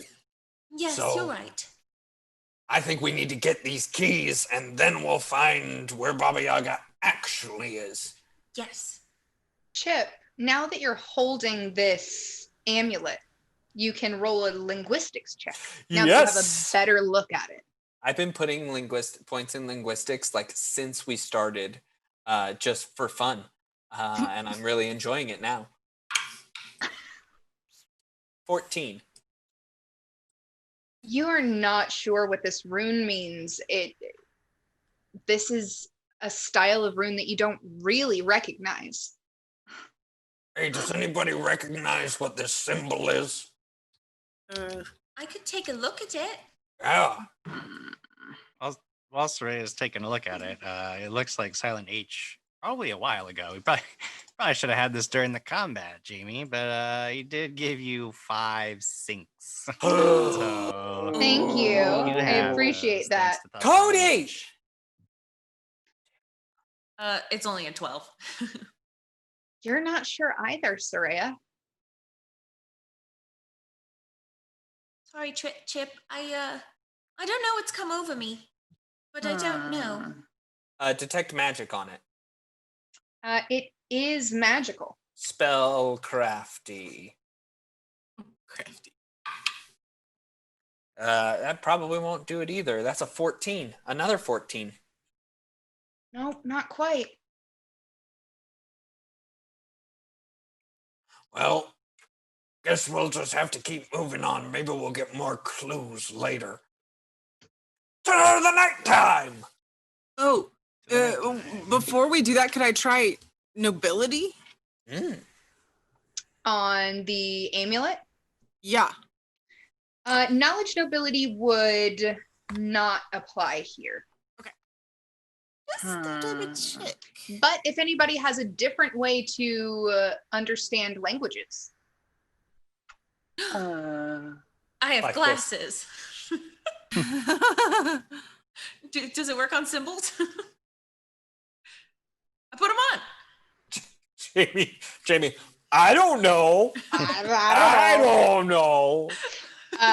You put the spectacles of understanding on, and you look at this, and this rune reads as dragon. Chip, Yeah. it means dragon. Well, no. That was a boar. No, this symbol on the amulet, it means dragon. Okay. Maybe it's just a representation of. Well, Jamie, was there something dragony that we needed from in the keys last time? Hang on. We had keys? hair of a frost giant and a plague doctor's mask were the keys that we had, right? Mhm. Well, no need to fret. We have already faced down a dragon. So, no sweat there. Was a small one, but we did it.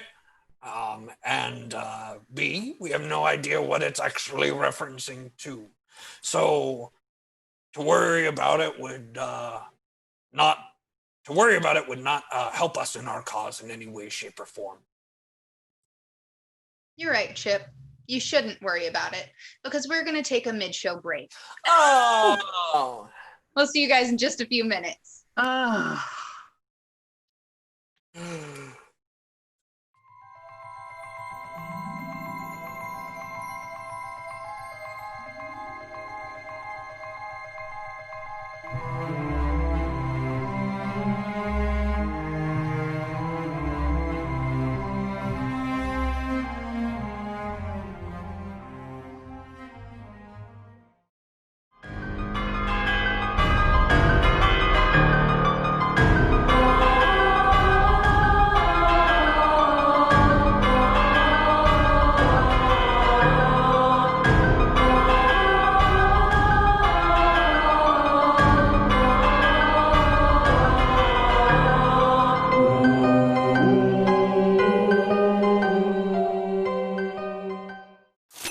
Hey guys, welcome back to Tabletop Treasures. I'm your host, Adam Kahn, and recently I received a phone call from Jamie here in Los Angeles asking me to come over and check out something pretty unique. I'm really excited to see what she's got for us today. Let's go check it out. Hey Jamie, how's it going? Hi, great. Adam, pleasure to meet you. So you called me, you told me you had something really cool to show me, is that right? Yeah, I received these dice from my brother last winter as a gift, and I knew once I saw the quality and craftsmanship that I had to get them evaluated. You asked him how much you paid for these? No. Well, you know what, why don't we go inside and take a closer look?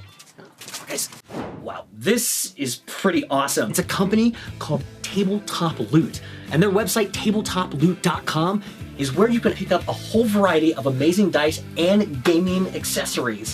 That is fascinating. Indeed. And you know what else? This company also donates dice to schools and to clubs all across the Americas. They give kids an opportunity to have material so they can play role-playing tabletop games. Really? That is so sweet. That's right. And check this out.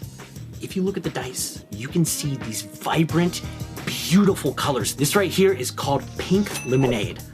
And Tabletop Loot, they have a variety and dozens of different colors that you can choose from, and some are even said to be glow in the dark. So, what would you say something like this is worth? Well, depending on the materials that they're made out of and how much love goes into actually molding these dice, you could get a set just like this on the market today for $8 plus shipping. That is so affordable. I could get each of my characters a set and some for my friends. That's a fantastic idea. Make sure that you go to tabletoploot.com. Check out all the amazing different varieties of dice and gaming products that they have to offer. Tabletop treasures may not be real, but tabletop loot definitely is. Get your own set of dice and some for your friends too at tabletoploot.com. And be sure to watch Dragons and Things every Friday night on Twitch.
Hello, everyone. We are back from our mid-show break.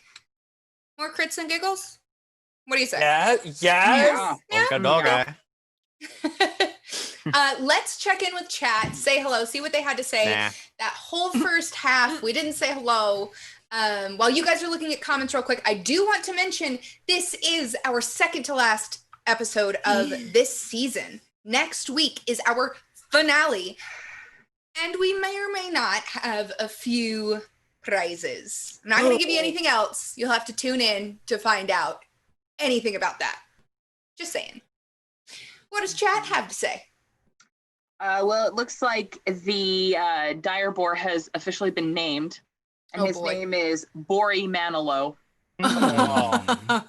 Very good. Thank you, Topper Harley 70 for that one. I've got a couple from a long time ago. It's Lucas Martinez says, what happens if you pick your nose with your magic painted nail and cut yourself? Let's find out. You get a nosebleed. And then in that same conversation, Real POTUS 98 said, Skeslin and Chip contributions to this conversation? 0. You don't know. We could paint our nails. That's fine. I think Revy's going to need Soraya's help with that. Or she's just going to... Fractured Avatar 13 popping in. Oh, Candace, remember to paint your nails. Yes. BM McAllister or B McAllister 12 says, why not hit Miyuki's fox thing? Doesn't it come back to life in its little box? I suppose that's true, but then Miyuki would be sad. Very sad. Yeah. All right, what do you guys... Oh, go ahead. Oh, no, go ahead. You got it. Go ahead. Onward. I was just going to say, let's jump back in. Yep. That's exactly what I was going to say. So, wow. It's interesting that we had the same thought. All right. What do you all do? You've defeated the Beast of Gelglast. You've returned the talons to this raven. And it has now disappeared. Revy, perhaps before we go into the next room, you'd consider painting your nails. Oh, Soraya, yes, but I'm going to tell you, I don't know how. Can you help me? Oh, yes. I've read about it in books before, but I've never actually done it. It feels like something I have done before, but I don't remember doing it. Oh, Miyuki, but if you think that maybe perhaps you've done it before, you probably would be the best one to do it. Unless Skeslin or Chip have any experience. My mom used to ask me to help her paint her nails. Oh, perhaps Chip could help then. I never did a good job, but I know how to. You know what? This feels like a group task. I think if we all put a hand on the bottle and do it all at once, that will be the best way. Yep.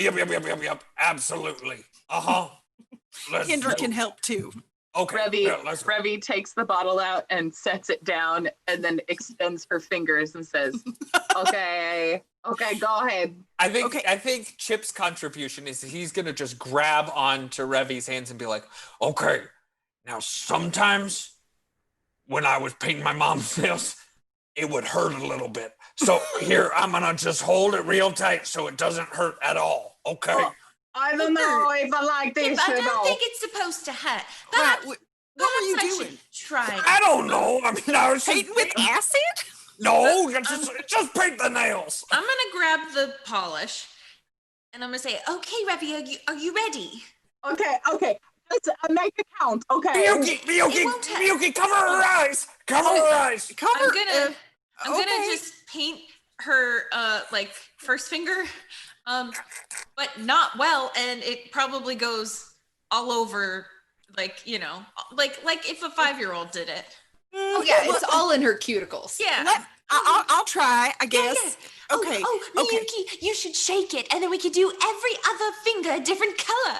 I like this plan. I will screw the lid back on or whatever it is and shake it for a new color. Revy, cover your own eyes, and I'll hold it real tight, and then we'll paint at your eyes. It's a beautiful, like, bone cream this time.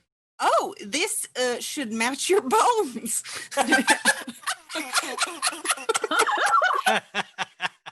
Way to sell it. It's very exciting. I don't know what the color they were. This is great. It's something I know. It's just a thing. I don't know. And I think that Miyuki paints it like absolutely perfectly. And she's like, oh, I guess maybe I have done this before.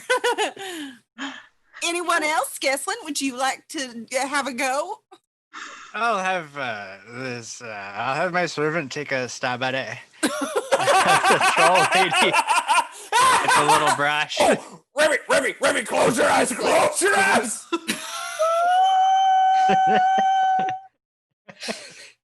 There's like a little paint all over her hand, but mostly on the nail.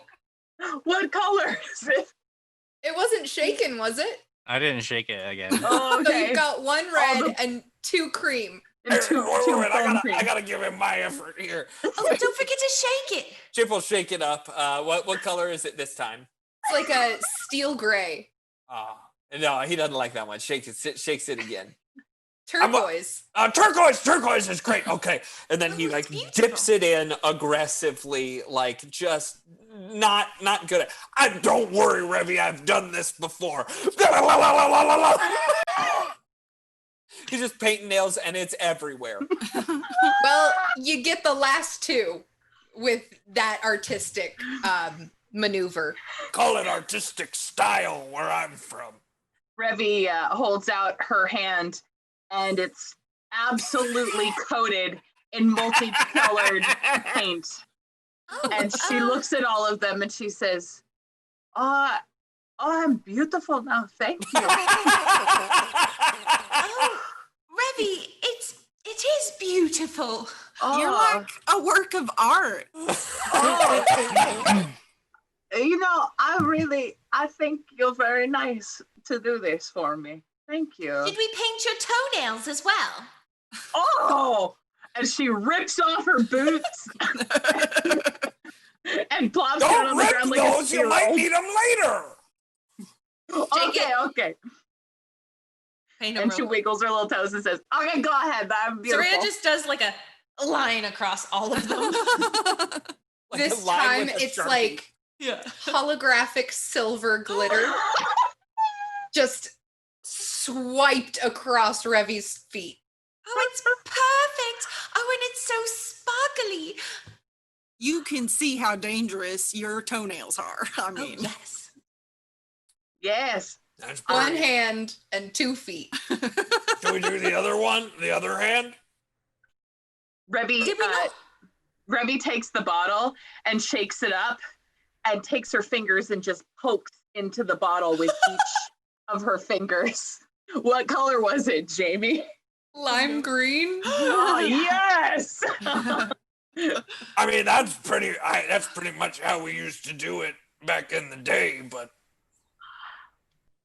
she screws the cap back on, places it carefully in her pocket, and she is covered in paint splotches. This is not how I thought this was gonna go. Is it though, Jamie? Is it? Maybe. I don't know.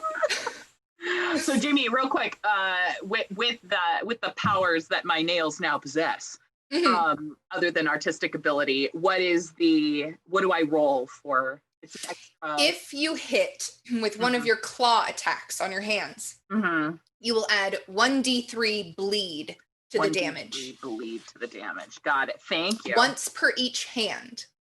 3 bleed. Thank you. Oh, I'm gonna be the most prettiest killer ever. What do you do? Head to the night room. You head to the Chamber of Night. That symbol on the door with the downward facing crescent on like the intersecting lines on the door. As you walk in, wavering darkness devours everything that lies beyond the threshold. Thick stone columns and wooden beams entangled with pale moonflower blossoms support the room's high vaulted ceiling. A faintly glowing blood red orb dangles from a black iron chain in the center of the room. Well, if this is anything like the last one, then we'll be talking to some guide or someone of that nature. So I don't know that we should fear stepping in together. that makes sense to me. So Chip will step in. You step into this room. Takes a few minutes. But then a raven appears. Up within the moonflower blossoms. This one doesn't look quite like the last one you saw. Ooh. This Oh. is a raven with albinism Oh. and red eyes. And it hops forth along the beams and flutters to rest atop the orb. Well, hello. Well, we are here to. Let me start again. We're the Black Riders of Baba Yaga. We are in search of Baba Yaga. We currently have the strength key from one of your other raven friends. We know that this is a test. Please, will you give us our prompt so that we can fulfill your needs? While you have convinced me of your intentions, you have yet to convince me of your wit. To prove your cleverness, you must find the answer to my riddle. I mark night's coming, I will mark your end. I run not in fear, I have not a friend. The answer to the riddle lies within the passage of night. To find the path to what you seek, drink from the silver chalice within the grotto. Go now and do not return to me unless you can prove your worth. And as the raven speaks to you, it raises one of its wings to the side of the room where you do see another passageway.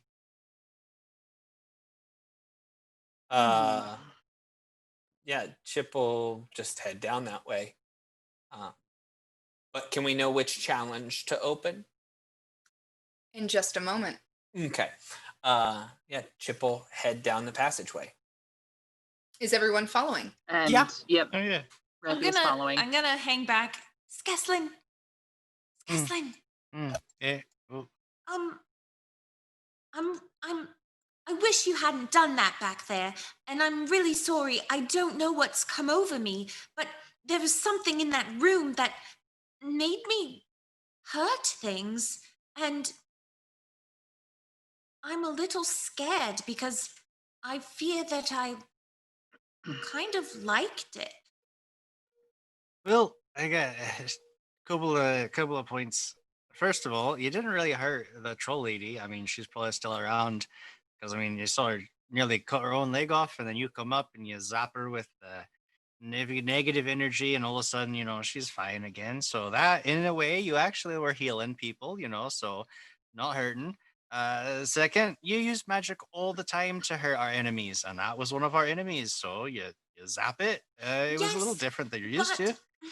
Skeslin, I usually when I'm hitting our enemies, I don't feel very good about it. I never really like to hurt anything, but I don't know. There was something about this magic that made me like it.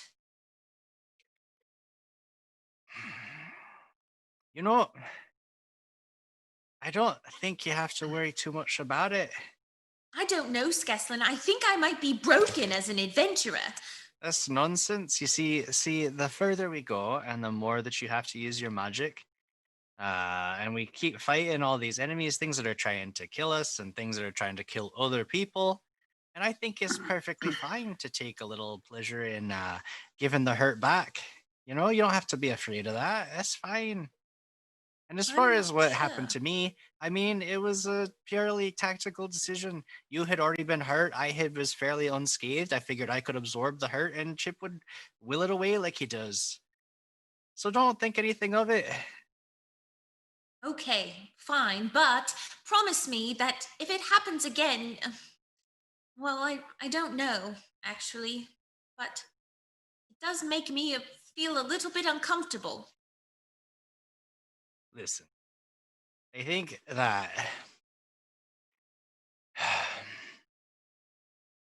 that you're growing, Surya, to become an adventurer in your own right. And I keep telling you, and I keep seeing it happen. And I think that you might do yourself a little good embracing the change. You and I, there's a lot of power here. We have a responsibility to use it. You know what I'm saying? These things that are happening to us, we're growing. There's more and more we can do every day. What are we supposed to do? Just sit back and watch the world crumble around us because we're not comfortable using that power? No, Well, of sir, course yeah. not, but I don't want to like hurting things. Do you like hurting people? I like giving back to those who tried to hurt me. Hmm. That thing back there wasn't like some fluffy little pig. You know, that wasn't so. That was some kind of evil. I mean, Chip told us evil creature. That is Banishing that from true. the world. That should bring you a little bit of joy. Yeah, that's actually it's you tip the scales towards good when you do things like that. Shouldn't be afraid Really? of it. Well, you've given me a lot to think about, and I appreciate it. Of course. And It's we'll all go taking through. place in front of the bird who's like, Oh, shoot. Like this bird, definitely evil. Just kill it, Surya. Kill it. it also be has good. red eyes. As you all move through the passage of night, you enter a new chamber. Hundreds of tangled roots dangle from the raw earthen ceiling of this rough-hewn circular grotto, which is filled with dark, placid water. A narrow stone walkway leads to a circular platform in the center of the room, upon which rests a stone table set with 5 silver chalices. About the perimeter of the grotto, a few feet above the waterline, 5 deep alcoves have been dug into the grotto walls. Though shadowed by darkness, a faint glitter sparkles from deep within each alcove.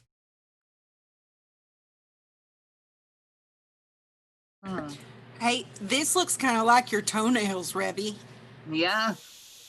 Not quite as pretty. Yeah. Well, How do we get over there? I would like to see this. we got a drink from that. So Oh. Do we all do it all at once or pass it around? well, Is there a check I could make?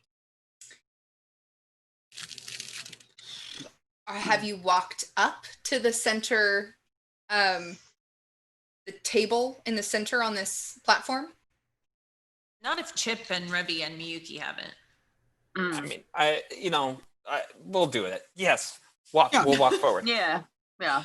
You walk up to these 5 chalices on the table, and now that you're closer, you can see that they all have, they are half full of dark red wine, and the rim of each chalice is etched with a specific rune in a repeating pattern.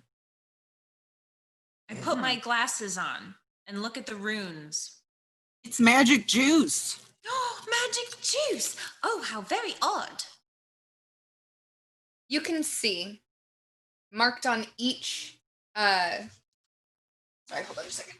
On each chalice, there's a different rune word.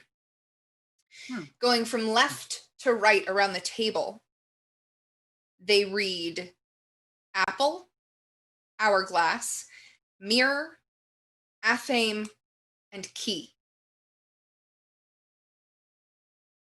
I'm assuming that's in the chat. You've written that down somewhere. Do I have it. Do you think we drink from whichever the answer one maybe is to the thing the Raven said? if only I could. Perhaps. Just so you know, it reads apple, hourglass, mirror, athame, key. Athame is a ceremonial dagger, for those that don't know. Well, apple is the only one that sounds like a drink. Well, I did read a story one time about how an evil witch used an apple to harm a beautiful princess. So perhaps we go with the one that says key? What did that bird say? Mark Knight's coming. Yeah. Something. Is there anything else in this room, Jamie? That's it. Don't remember what the Raven said. I take it back. Make a perception check now that you're within the room. Ooh, that is a 29. Oh. Everything is as it seems. All right. Gonna key your What's up? apple. I'll take the first sip. I can do it. What if it's poisoned? Wait, shouldn't we examine them first? Perhaps the magic juice is different. Sure. Detect magic on everything. You do detect magic on the chalices. What kind of magic on each separate chalice? You see like an aura of yellow and blue, transmutation and evocation surrounding each one. Okay, it's transmutation and evocation. Spellcrafty. Oh, is it crit That's a then? good old crit. Ooh. So that would be a 27. You have no idea. What? What if I use my auto succeed? Fair. Isn't that a 20 though? I will tell you, yeah. What was it again? Key, apple, hourglass, athane, and It was apple, hourglass, mirror, athane, key. mirror. see, Athane, key. Thank Jamie, you set a bad precedent last time by saying, "Oh yeah, I have the words written down for you," because I went to write them down, and then I went, no, Jamie will have them again, and then I don't have them. The riddle? Yeah. I challenge number 2, Ben. Okay. Oh, there we go.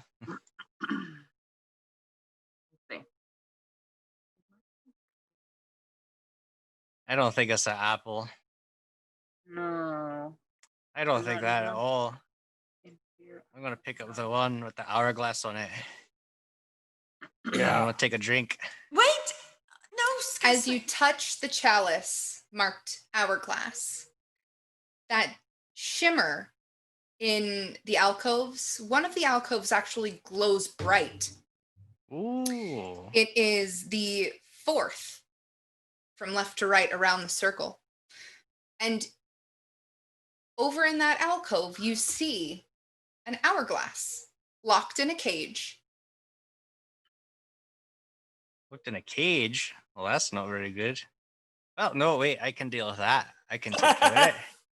That's actually pretty fine.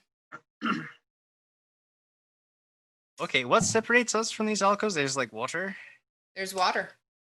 I mean, Here. could I swap it?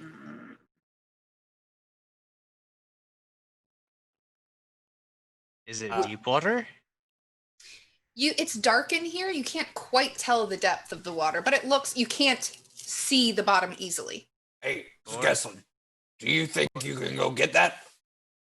Well, I think, I mean, theoretically, I mean, there's the water. It's Yeah. probably, not much of a swimmer. Chip will he'll tap on the barrel and tap on Skeslin's head. And now Skeslin can fly! Oh, I haven't done this one yet. Yeah, enjoy it, buddy. All right, I'll fly over to the alcove. Do you take the chalice Oh with yeah, you? I'm not a fool. I'm not just gonna leave it behind. It's obviously like a very important part of what I'm doing. You see the 4 of you watch as Skeslin flies out over this water. He makes it about halfway before he needs to roll a fortitude check. Oh. Good job, Chip. You know you got me killed. Mm-hmm. It's a 14. Skeslin, you freeze midair as the air in your lungs is ripped out as you begin suffocating. Oh. Oh no. You watch as Skeslin struggles to breathe. The other 4 of you, is there anything you'd like to do? Maybe. I don't. What do we do? I can turn into a dolphin, or and I can swim. But He's got the thing. We gotta go get him. yes, Skeslin, make another fortitude check. 14 again.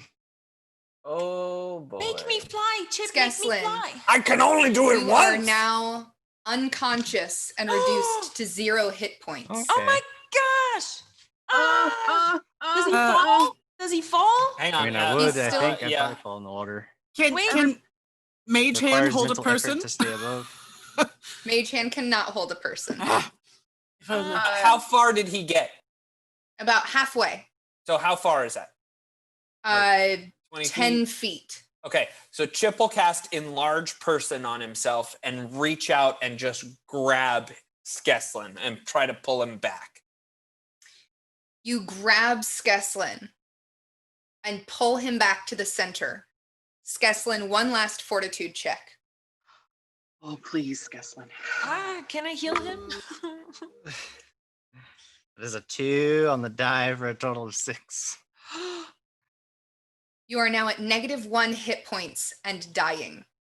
No. How do we Chip will reach down. Chip will reach down and stabilize. Skeslin, you are no longer dying, but you are at -1. Okay. I cure moderate wounds. Oh God.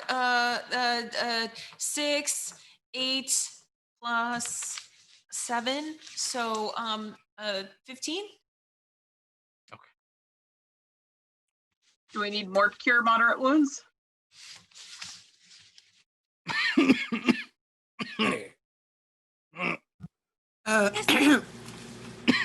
What happened?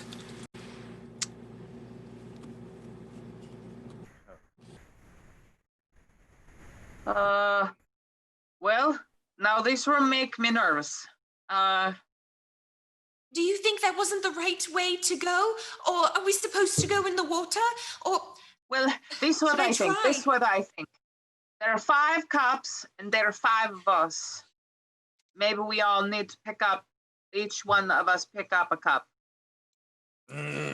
I think he did the exact right one. What I wonder is, I wonder if he can breathe underwater right now and not air. Can I currently breathe? That's a You big can question. currently Yeah. breathe. It seems like whatever magic affected you has worn off. okay, we have to think back to what the raven said. Perhaps each line of the riddle correlates with one of the chalices?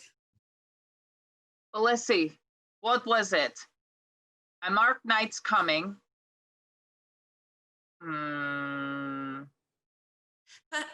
I don't know. I will mark your end.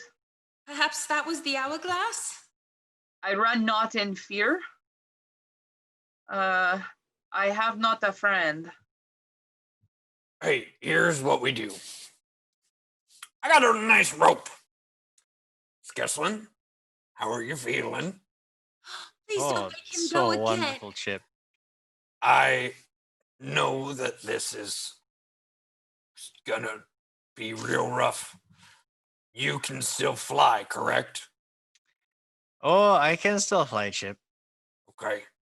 How about we pump you full of some good old health? I think you were on the right track. But this time we'll have a rope around you. And if you get too far and out of reach, we could pull you right back.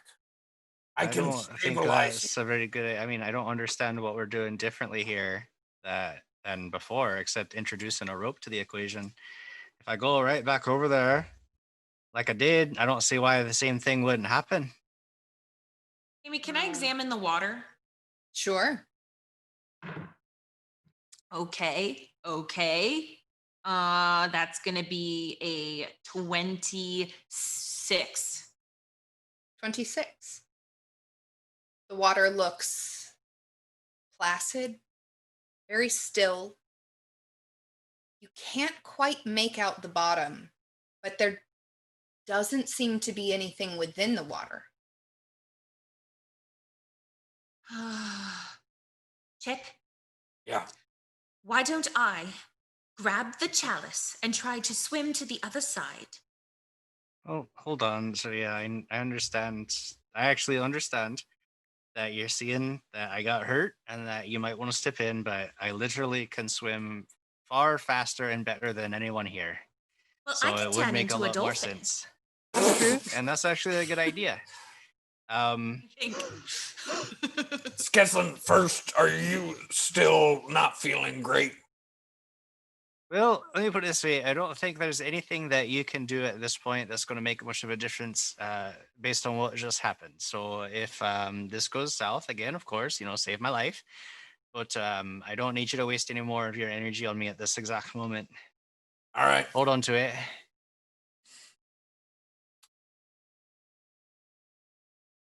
Okay, I'll tell you what, so Surya, if you want to go, I'll let you. I mean, you can turn into a dolphin. That sounds right, mighty fine. And of course, I'm a fine swimmer, so I can come in after you if we have to. Let me just make sure I can. I still would appreciate the rope. You were close enough that I could grab you.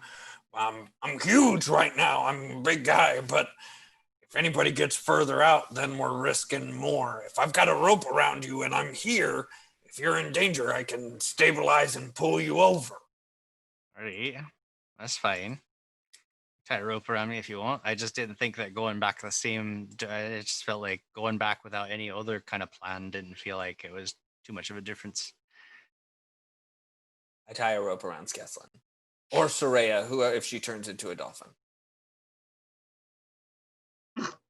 If I turn into a dolphin, how am I to carry the chalice across the water? That's a wonderful question. I'm just going to stick it in the blowhole. I'm just getting in the water and I'm starting to swim towards the hourglass cage. well, that's the quote of this. Skeslin, as you touch the water and drop your body in, roll a fortitude save. Oh my god. I'm pulling back. This is 12, so I'm not good at fortitude saves. You begin suffocating. I pull him back. Okay, so I get out of the water. Roll a second fortitude save. 8. You fall unconscious and are reduced to 0 hit points. Okay. I stabilize. No, he's We're not dying yet, Chip. That'll happen in just a second. Roll a fortitude save. There's only one way these can go, Jamie. I'm at -1 and dying. Is that right? Yep. I shove a potion of cure light wounds down his throat. I have a potion of cure moderate wounds. Yes. Soraya grabs them from Revy and Chip and just like pours them in Skeslin's mouth. Both of them. So hang on, let me grab another D8. Okay. Jamie, Chip is pretty wise. 15, 16, 17, 18, 19. 19 plus 7, 26. Wow.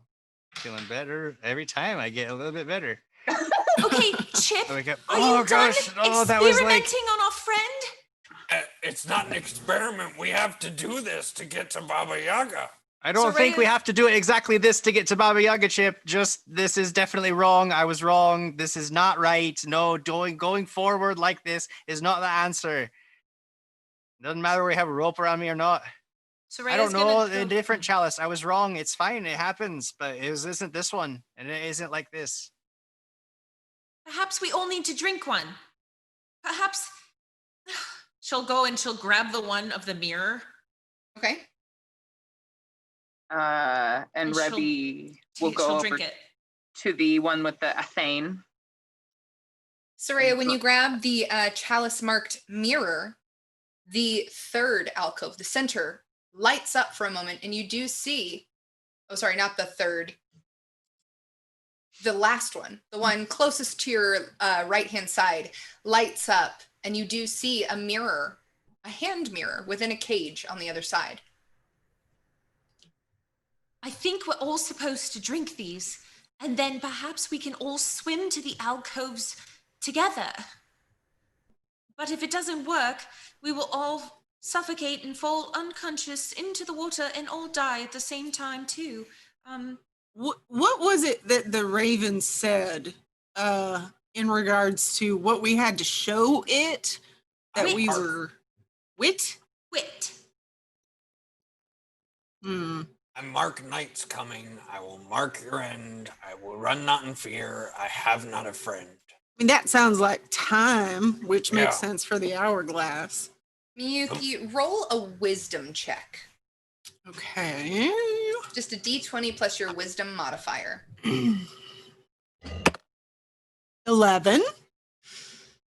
You remember the raven saying to find the path that you seek, drink from the silver chalice. To find the path that you seek, drink from the silver chalice. Are all of these chalices silver? All of them are silver. Well, I guess we're all drinking. Revy walks over to the Athane. The chalice. Miyuki, you want the key or the apple? I mean, I'll drink a key, I guess. I love apples, so. As each of you touches your individual chalice, you notice from left to right, the alcoves light up, showing a key and apple, and a thame, the hourglass, and the mirror. What are we to do now?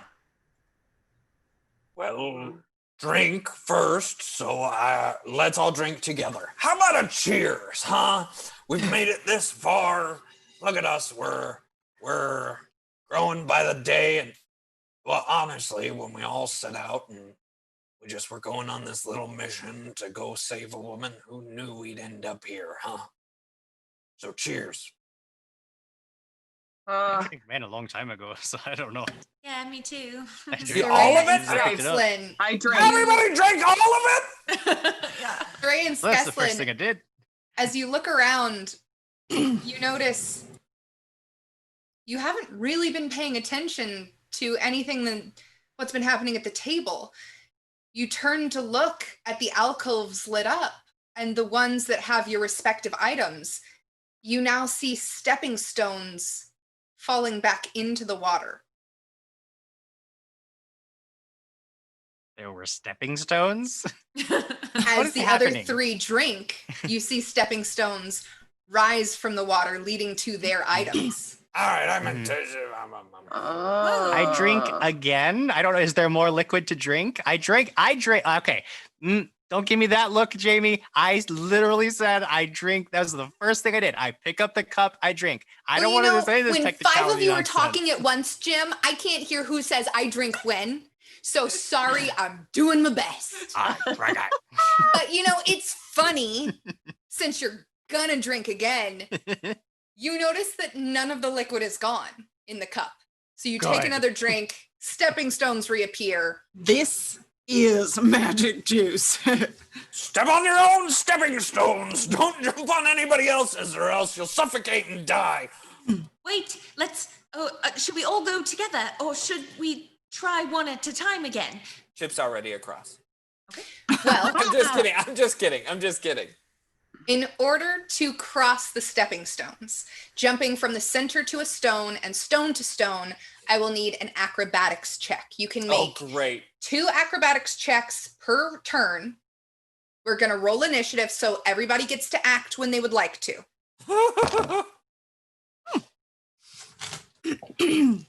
20. 20 for Miyuki. Oh boy. 9. 9 for Chip. 16. 16 Soraya. 10 for Astrid. 13. You mean Revy? Oh, I did it again. What did you roll, Chip? 9. Okay. So you're all watching as these stepping stones appear to your individual alcoves. Miyuki, you're first. What would you like to do? I will just kind of tentatively touch my foot to the first stone. You will have to jump to it. Oh, okay. Then I will tentatively jump to the first stone. Give me an acrobatics check. That is a 22. Graceful as ever, Miyuki makes it to the first stone. What would you like to do? I will There are continue. three stepping stones in between the center and your alcove. I will continue to the next one. Acrobatics check, please. That is an 11. Oh boy. But I will make it- add 2 edges. I think I have at least 2. Yep. And now it's 13. You make it to the next stepping stone. Soraya, what are you doing? Jumping to the first stepping stone. Acrobatics check. That is 16. You make it to the first one. I look back at Skeslin and I then look forward to the next one and attempt to jump to that. Okay. 9.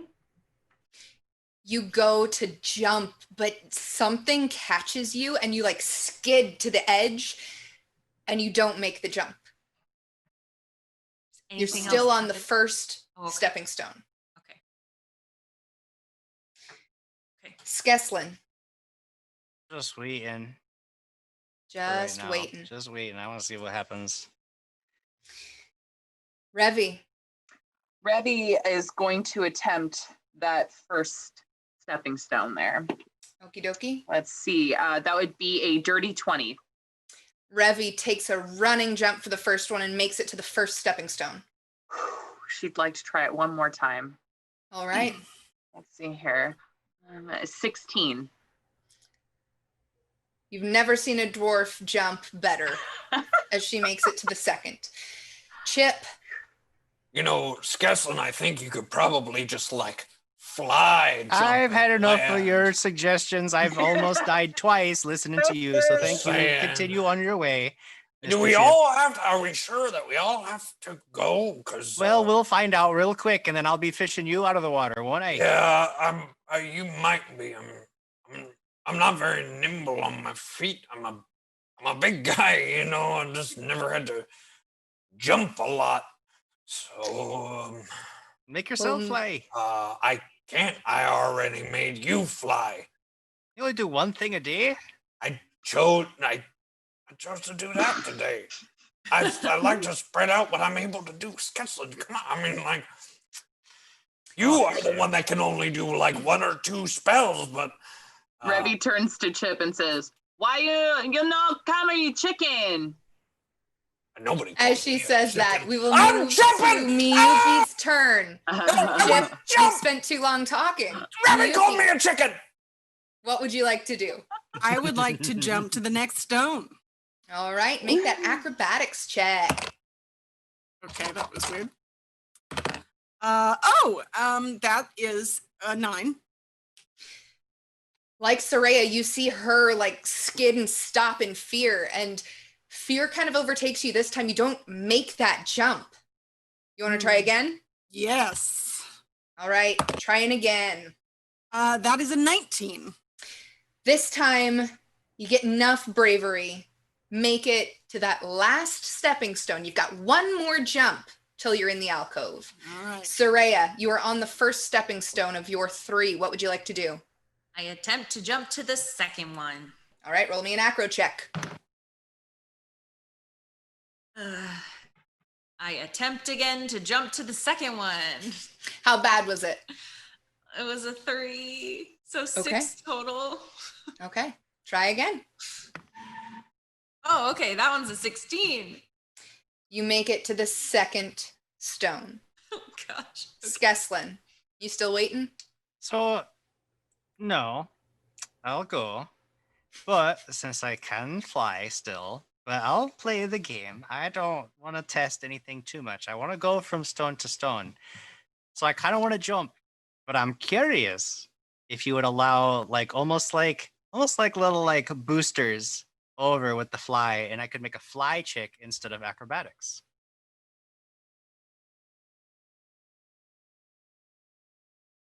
Yes. Good deal. I would take that. Well, deal. that's really good because my acrobatics is horrible, and I actually know how to fly pretty well. Okay, here we go. Flying. That is a 17 for the first one. You make it to the first one. Just like All right. So far, so good, Chip. See, flying's pretty fun. Hey, you're welcome. I just wish I would have done it to myself. Oh, a little unsteady on the second one, a 15. You're able to make it to the second stepping stone. So far, we have Miyuki on her third, Soraya, Skeslin, and Revi on their seconds, and Chip is still back on the stone table. Revi, what are you going to do? I'm gonna try one more time. Here we go. Jump We into got the third acrobatics. 18. You make it to the third stepping stone. Is there one more step? You got to jump to the alcove. Oh, to the alcove. All right, here we go. Let's see. Oh, that's a 14. You make it Oh, to the alcove. okay. You are now faced, just so you know, with which chalice did you drink from? The Athane. You are now faced with this ceremonial dagger in a cage. But it is Chip's turn. Chip, what are you gonna do? Talk about like statistics here. All right. So, how far are these stones placed apart? About 4 feet apart. 4 feet apart. Okay. Right now, I'm a 14-foot tall human. Can I just walk? Yeah. I walk. You take a step to the first stone and then to the second. That will be the end of your turn. Okay. Miyuki, you are on your third stone. One more jump and you can make it into your alcove. Okay, I will do it. Ah, that is a nat 20, so 27. Doing like a forward flip. Miyuki lands and gives you the good old gymnast, like to each side of the judges. I know that one. Which chalice did you drink from? The key. You now see a key inside a cage. What would you like to do? Swipe it. Can I do that? I don't know if I can only use swipe for when someone is holding an object. Give it a shot. Okay. I shall. Yeah. There's no resistance or anything that I see, so it's a CMB check against a cage, I guess.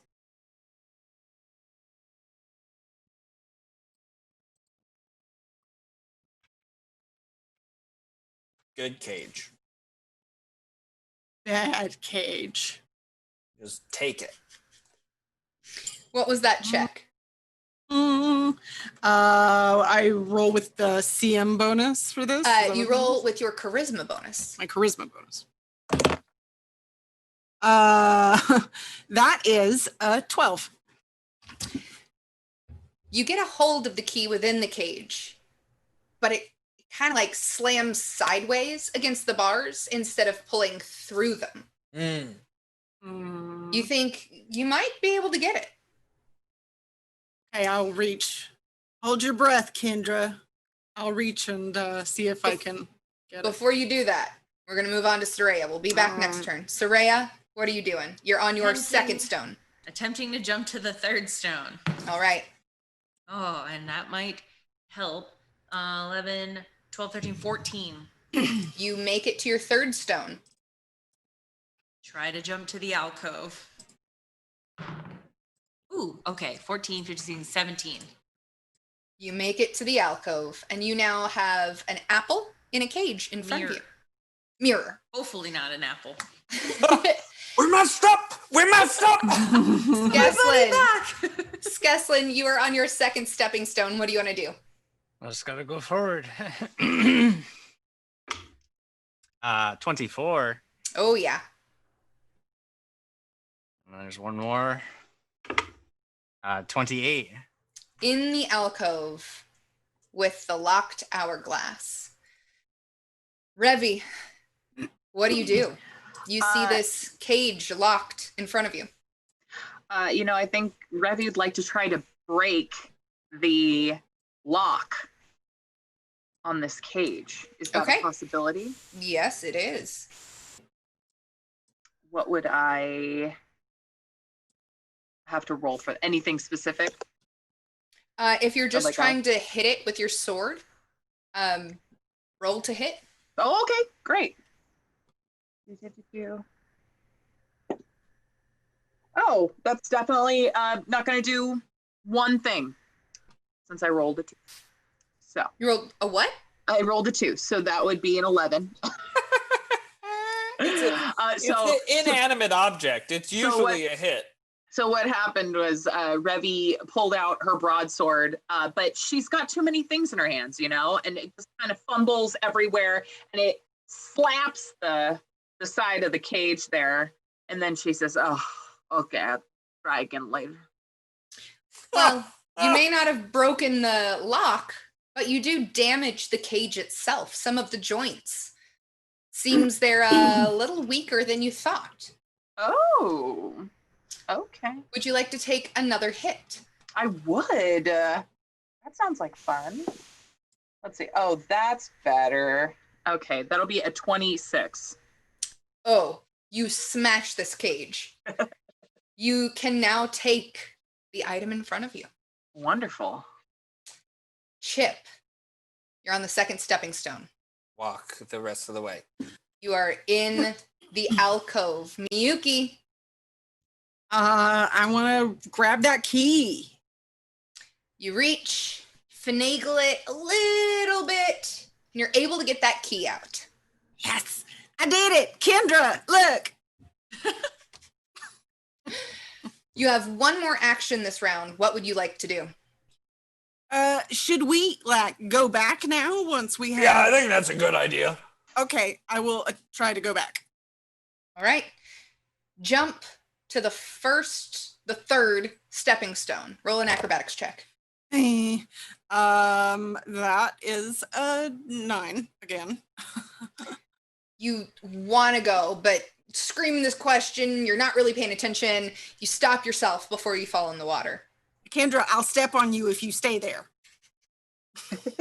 Kendra just looks at you and rubs up against your leg. Oh, I love you too. Soraya, you are in the alcove with this cage.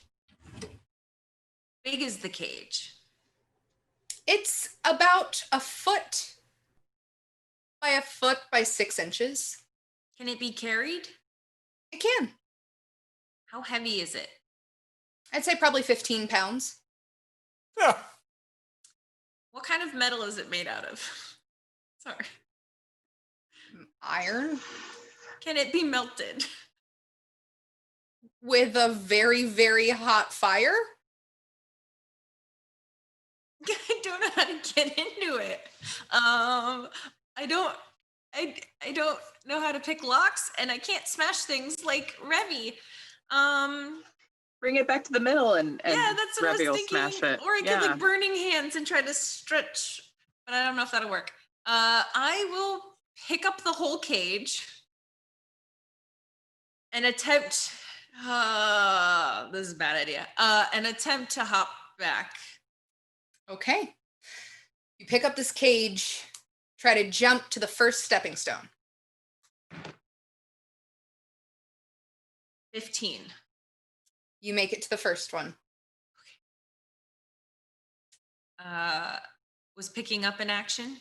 Yes. Okay. We'll move on to Skeslin. What you doing?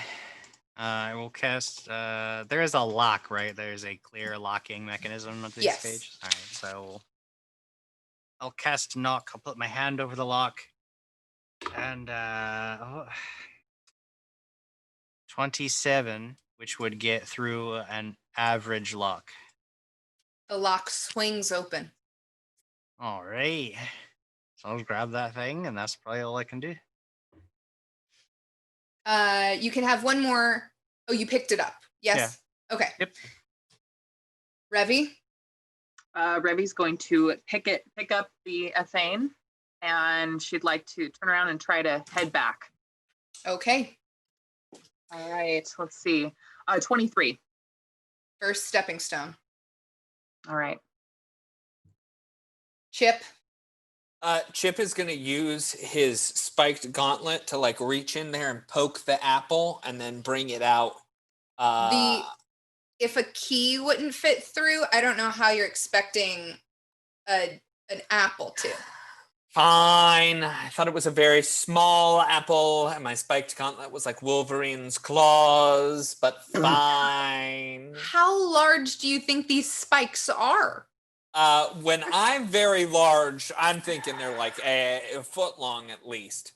That's not true. I'm sorry. Chip will do the same. He'll just grab the thing and start walking back, and he'll say, I don't really know why we're doing this. I think Skeslin's got the one we need. So, but you make it onto the first stepping stone. Miyuki. I'm gonna jump my way back. Hoppity hop hop. That is a 10. You make it. Onto the first stepping stone. Okay, one more jump then. That is another 10. Make it onto the second stepping stone. Soraya. I attempt to jump to the second stepping stone. All right. All right, that's another 16. You make it. I attempt to jump back to the altar thing. You got one more stepping stone. Oh, stepping stone. 11, 12, 13, 14. You make it. So Miyuki is on the second, the middle one. Soraya is on the closest to the center. Skeslin. It's time to go back. Hop, hop. Boosted myself over with a 15 on the first one and a 17 on the second one. Yep, you make it to the second stepping stone. Revy. Okay, we're heading back. Let's see here now. That would be a 13. You make it. Oh, okay. And a 21. 21. And that puts you on the first stepping stone, correct? Yeah. Yep. Chip. Chip walks the rest of the way. You make it to the first stepping stone. I made it there in 2 moves. No, there are 3 stepping stones, so it's 1, 2, 3, 4 steps. Took you 2 rounds last time. Okay. Well, didn't I do 2 rounds the first time and then 2 rounds this time? Walk and Chip, doesn't matter. It'll come back to you in a second. You'll just you'll just walk forward again. Miyuki, you are on the second stepping stone as you feel it start to drop from beneath you. Oh, no. I need a reflex save.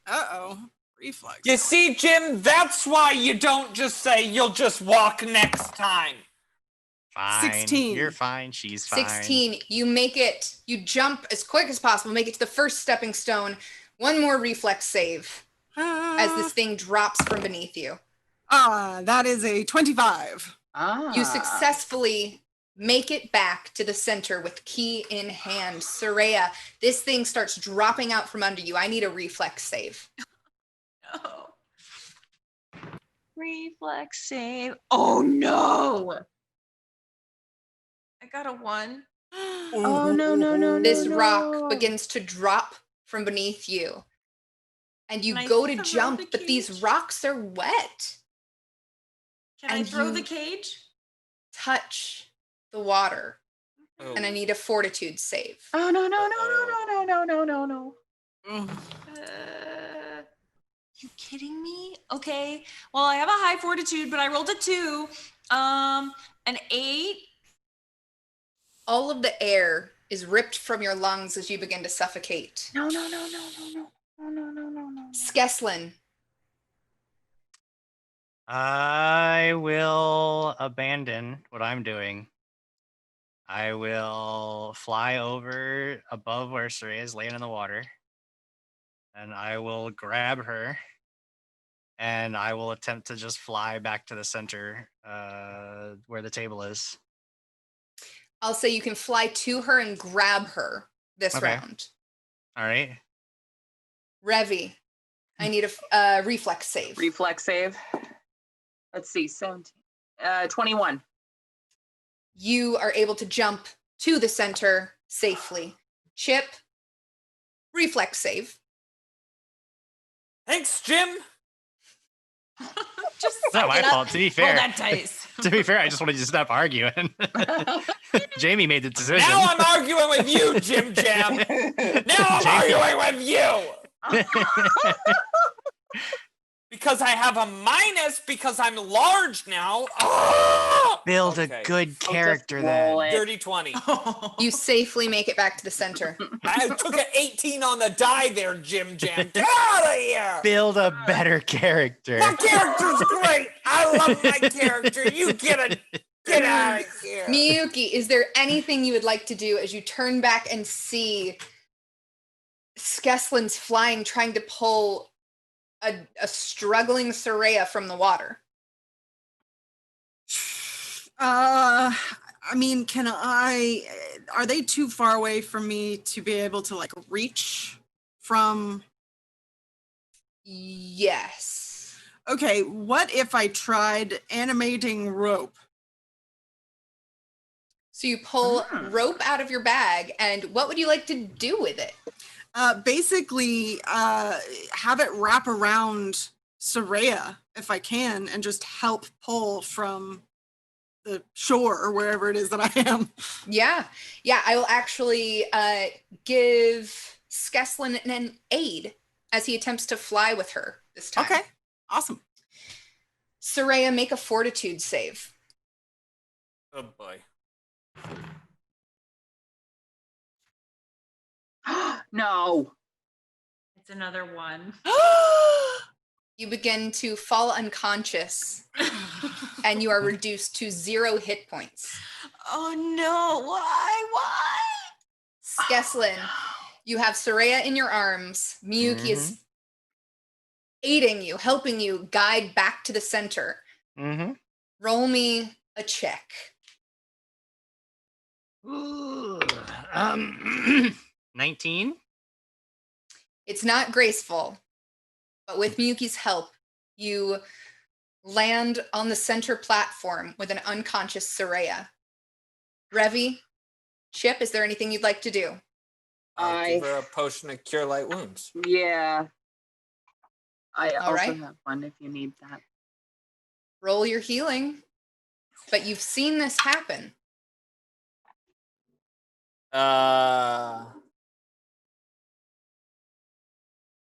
That's a total of 4 points of healing. You are not able to breathe, but you have 4 points of healing back, Soraya. What do I roll for cure light wounds? 1d8 plus 1. 1. Then that would be an 8. So 12 points back total. Unable to breathe. And then Chip will do like the worst thing ever, which is to look at somebody who's not breathing and go, "Just breathe!" Soraya, I need one final fortitude save. What happens? Why don't you lay out? Never mind, it's fine. We'll just see what happens. Okay, that's an 8. Plus After 6. all of that, after what, plus what? It's 14 total. After all of that healing, you are at -1 and dying. I told her to breathe. Stabilized. Stabilized. no. She's How do we not fix dying. this? Stabilized. Oh no. All right, now we can here have another cure light wounds potion. Here you go. 7 points of healing back. So it's only 7 because I lost my 12, right? Mm-hmm. Okay. Hold on. 6 from my cure light wounds. Okay. Thank you. Oh dear.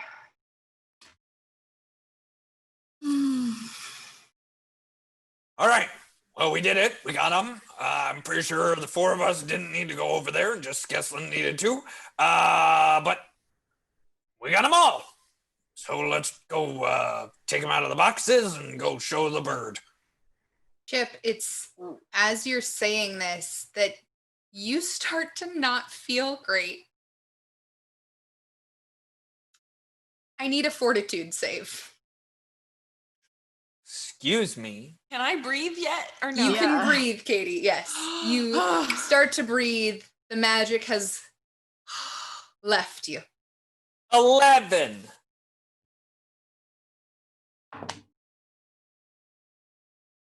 You take 2 con damage and 1 strength damage. What? As a poison courses through your veins. I need fortitude saves from Miyuki, Soraya, and Revi as well. Okay. Oh. Jim! What'd we do wrong, Jim? Well, Should it have was just gotten the 1. Yeah, it was. 22. Everybody going was a problem. 22. 21. 21, Soraya. How bad is it? 8. All right. Soraya, you take 1 point of con damage and 1 strength damage. Oof. You spend a little bit of time breaking open the cages, getting all these items out. What do you do? All right, Soraya, listen. Did you get affected by that? That was rough, right?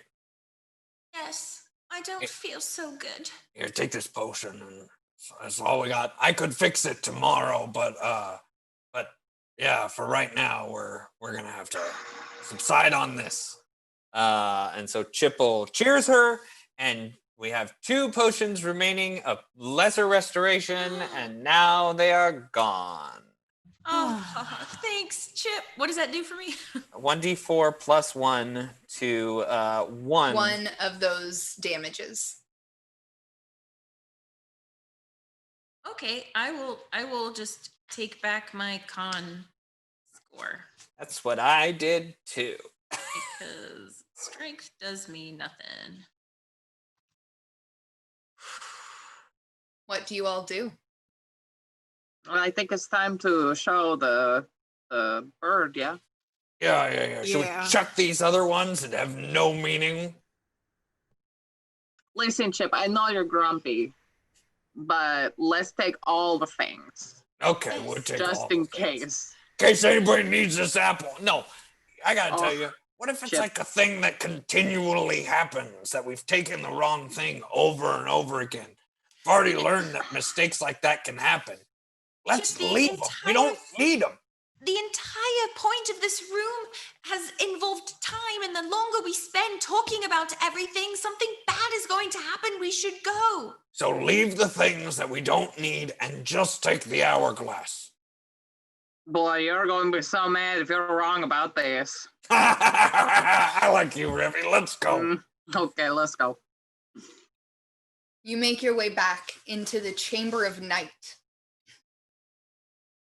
You see the white raven sitting, looking at you. Your stupid hourglass. It reaches out. It reaches out one of its feet and takes a hold of the hourglass. You have taken upon yourselves a great burden. For that which you desire, the changeling holds. Know this as well. You will find the crone only when the moon wanes. The raven clutches the hourglass in its talons and wings off into the passage that you just came from. I don't even get like a cool necklace or anything. After it takes off the amulet and gives it to you, roll a linguistics check. I don't have that skill. I do. You don't even need it, Straya. Just look at it with your glasses. 19. Oh yeah. Soraya's like, I don't know what this is. Now I do. This is a symbol for gold. Gold. If we're putting the two together, if it's a gold dragon, we're in a lot of trouble. Oh. I think those are one of the good ones. Chip is fine. Yeah, but they're very powerful, is what I'm saying. Oh. What do you all do? What's behind door number I think we one? go right to the next challenge because we were very well suited I'm not to. feeling well still. If Ah. anyone is able to help heal me. Yep. Here we go. Wait a second. No. We will just give you a couple of potions. Actually, he's gonna pull out 2 scrolls, and he'll read them aloft and read them. They're cure moderate wounds. So 8 and 5, 13 plus 5. The first one is 18 points. Mm-hmm. And then the second one is 9 and is 14 points. Fully healed, thanks, Chip. Yep. Oh, Now I'm we feeling fight. much better. Yes. Okay. What color do you think the next bird will be? Let's go find out. Oh, it would be neat if it was like the turquoise on your nails. That would be so fun. You'd match, or maybe it can be bone color and match your bones too. I think it might be white. You know, because we had a black one and a gray one. The dawn, maybe it's a dove.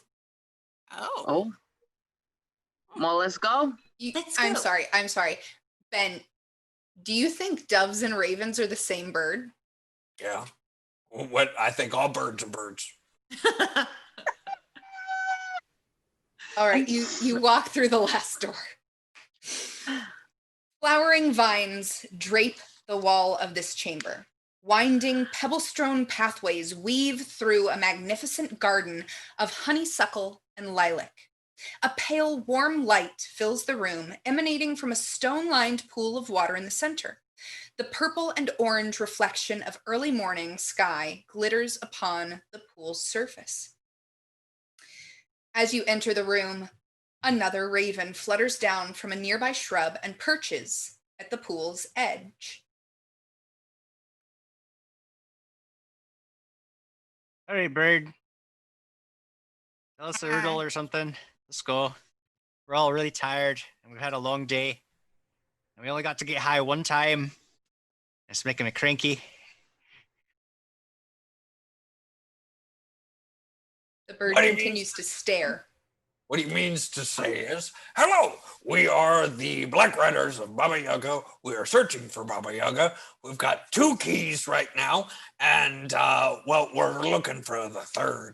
And so what we would really appreciate, we know that we're supposed to look for the mother when the moon is full. We know to find the crone only when the moon wanes. Now we need your part of the riddle. So please tell us what you know. Before I aid you, you must first convince me you have the resolve to fill your desire. To prove your mental fortitude, you must face what I, the herald of the coming day, cannot. Each night it visits, sometimes horror, sometimes wonder, sometimes profit. When dawn wakes, it flees. When you face this thing, you shall know its desire. In its desire, you shall find your own. Only by sharing this desire with me can I bind your fates. Once they are bound, I will be able to see your destiny. Cool. Which way then? The raven lifts its wing, pointing to a passage to its left. Let's go, everybody. Hey. You And walk Chip will walk down this passageway into a small candlelit bedroom that is empty save for a plain wooden bed and a night table where a pale candle burns, a small table with some books, a chair, and a dresser. The bed is perfectly made, but the sheets display an ominous dark crimson stain in the middle of the bed.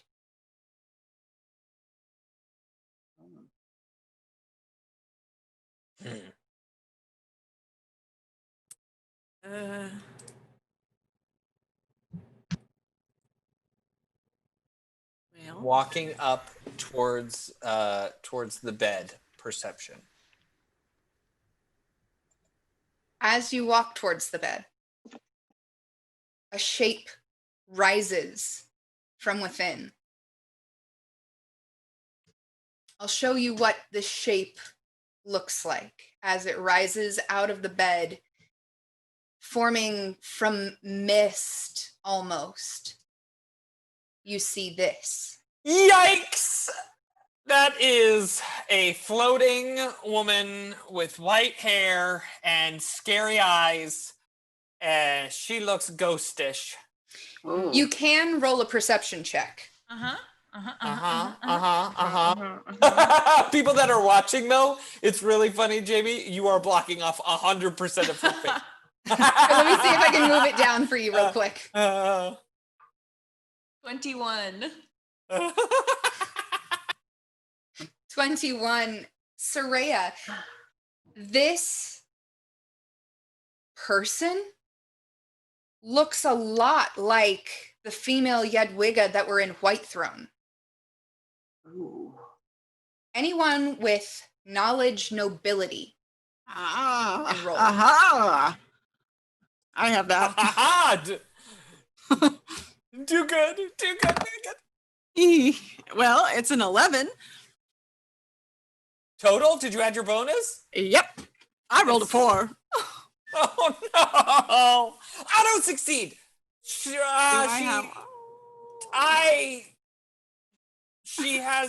I was the Bitbox battle boss, and I gave it to Megan. Megan, have you used that? I haven't. Oh no, wait.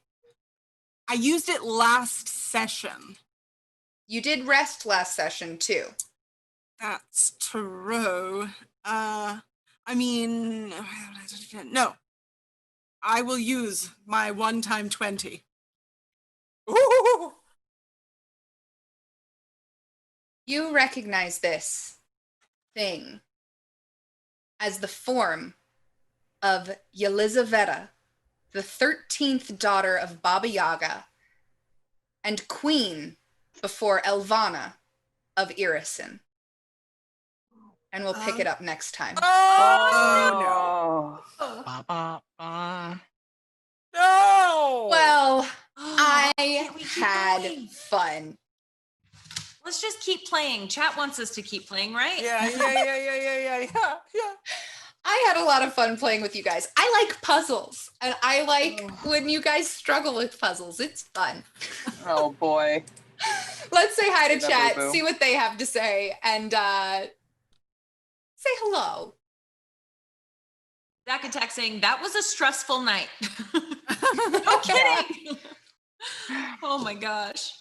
Oh boy. Oh my goodness. That was. Oh, Jukebox Raccoon says, you guys are screwed. Yep. It's true. Creative Steve says, I like more. And hi. Hi. Zach Attack said, Jamie can cover up her head back again, please.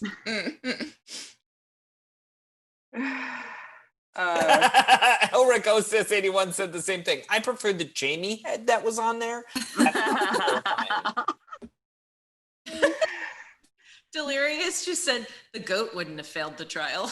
You just found the goat at the hourglass. Cradles the goat.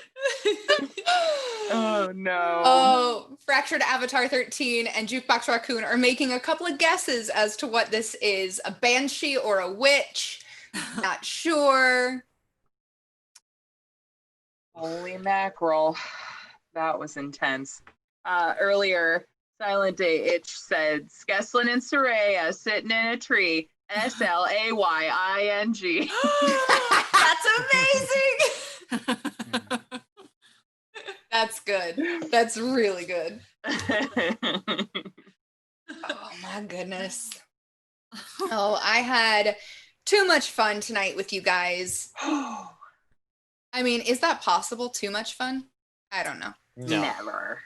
However, we've got more fun coming your way this week. Wednesday, Wednesday, 6 p.m. Pacific, more occurrences at Owl Creek Ridge, Kids on Bike, live play, run by GM Jared Hoy.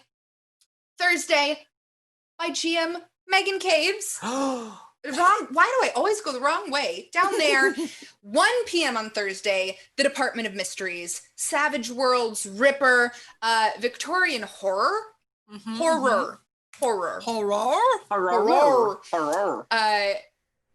Friday, Heroic Endeavors with GM Jim Jam. Always fun. And keep your eye out because people are getting Employee of the Week and like, what? I want that. But somehow Harry Plopper won. Just saying, I think something's rigged in there.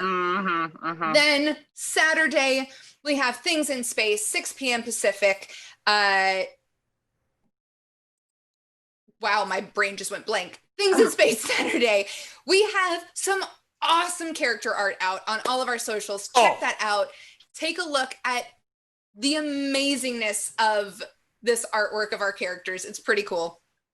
And next Monday, we have an AMA with the one, the only, Jim Jam. As about Skeslin in Crits and Giggles. That is at 5 p.m. on Twitter. Just a note, it is best to view that on mobile. That's the way that we can read your comments and answer your questions easiest. And then 6 p.m. next Monday, the finale of season 2 of Crits and Giggles. Reminder, there's going to be some cool prizes, but you have to tune in live to find out what they are and how to win.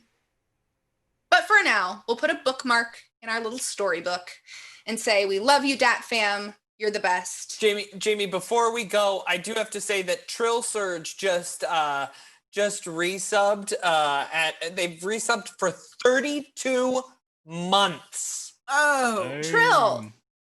Thank you. We appreciate that. Yeah. That's incredible. We love you, Dat Fam. You mean the world to us. Thank you. We'll see you next Monday for more Crits and Giggles. Oh, I punched myself in the eye.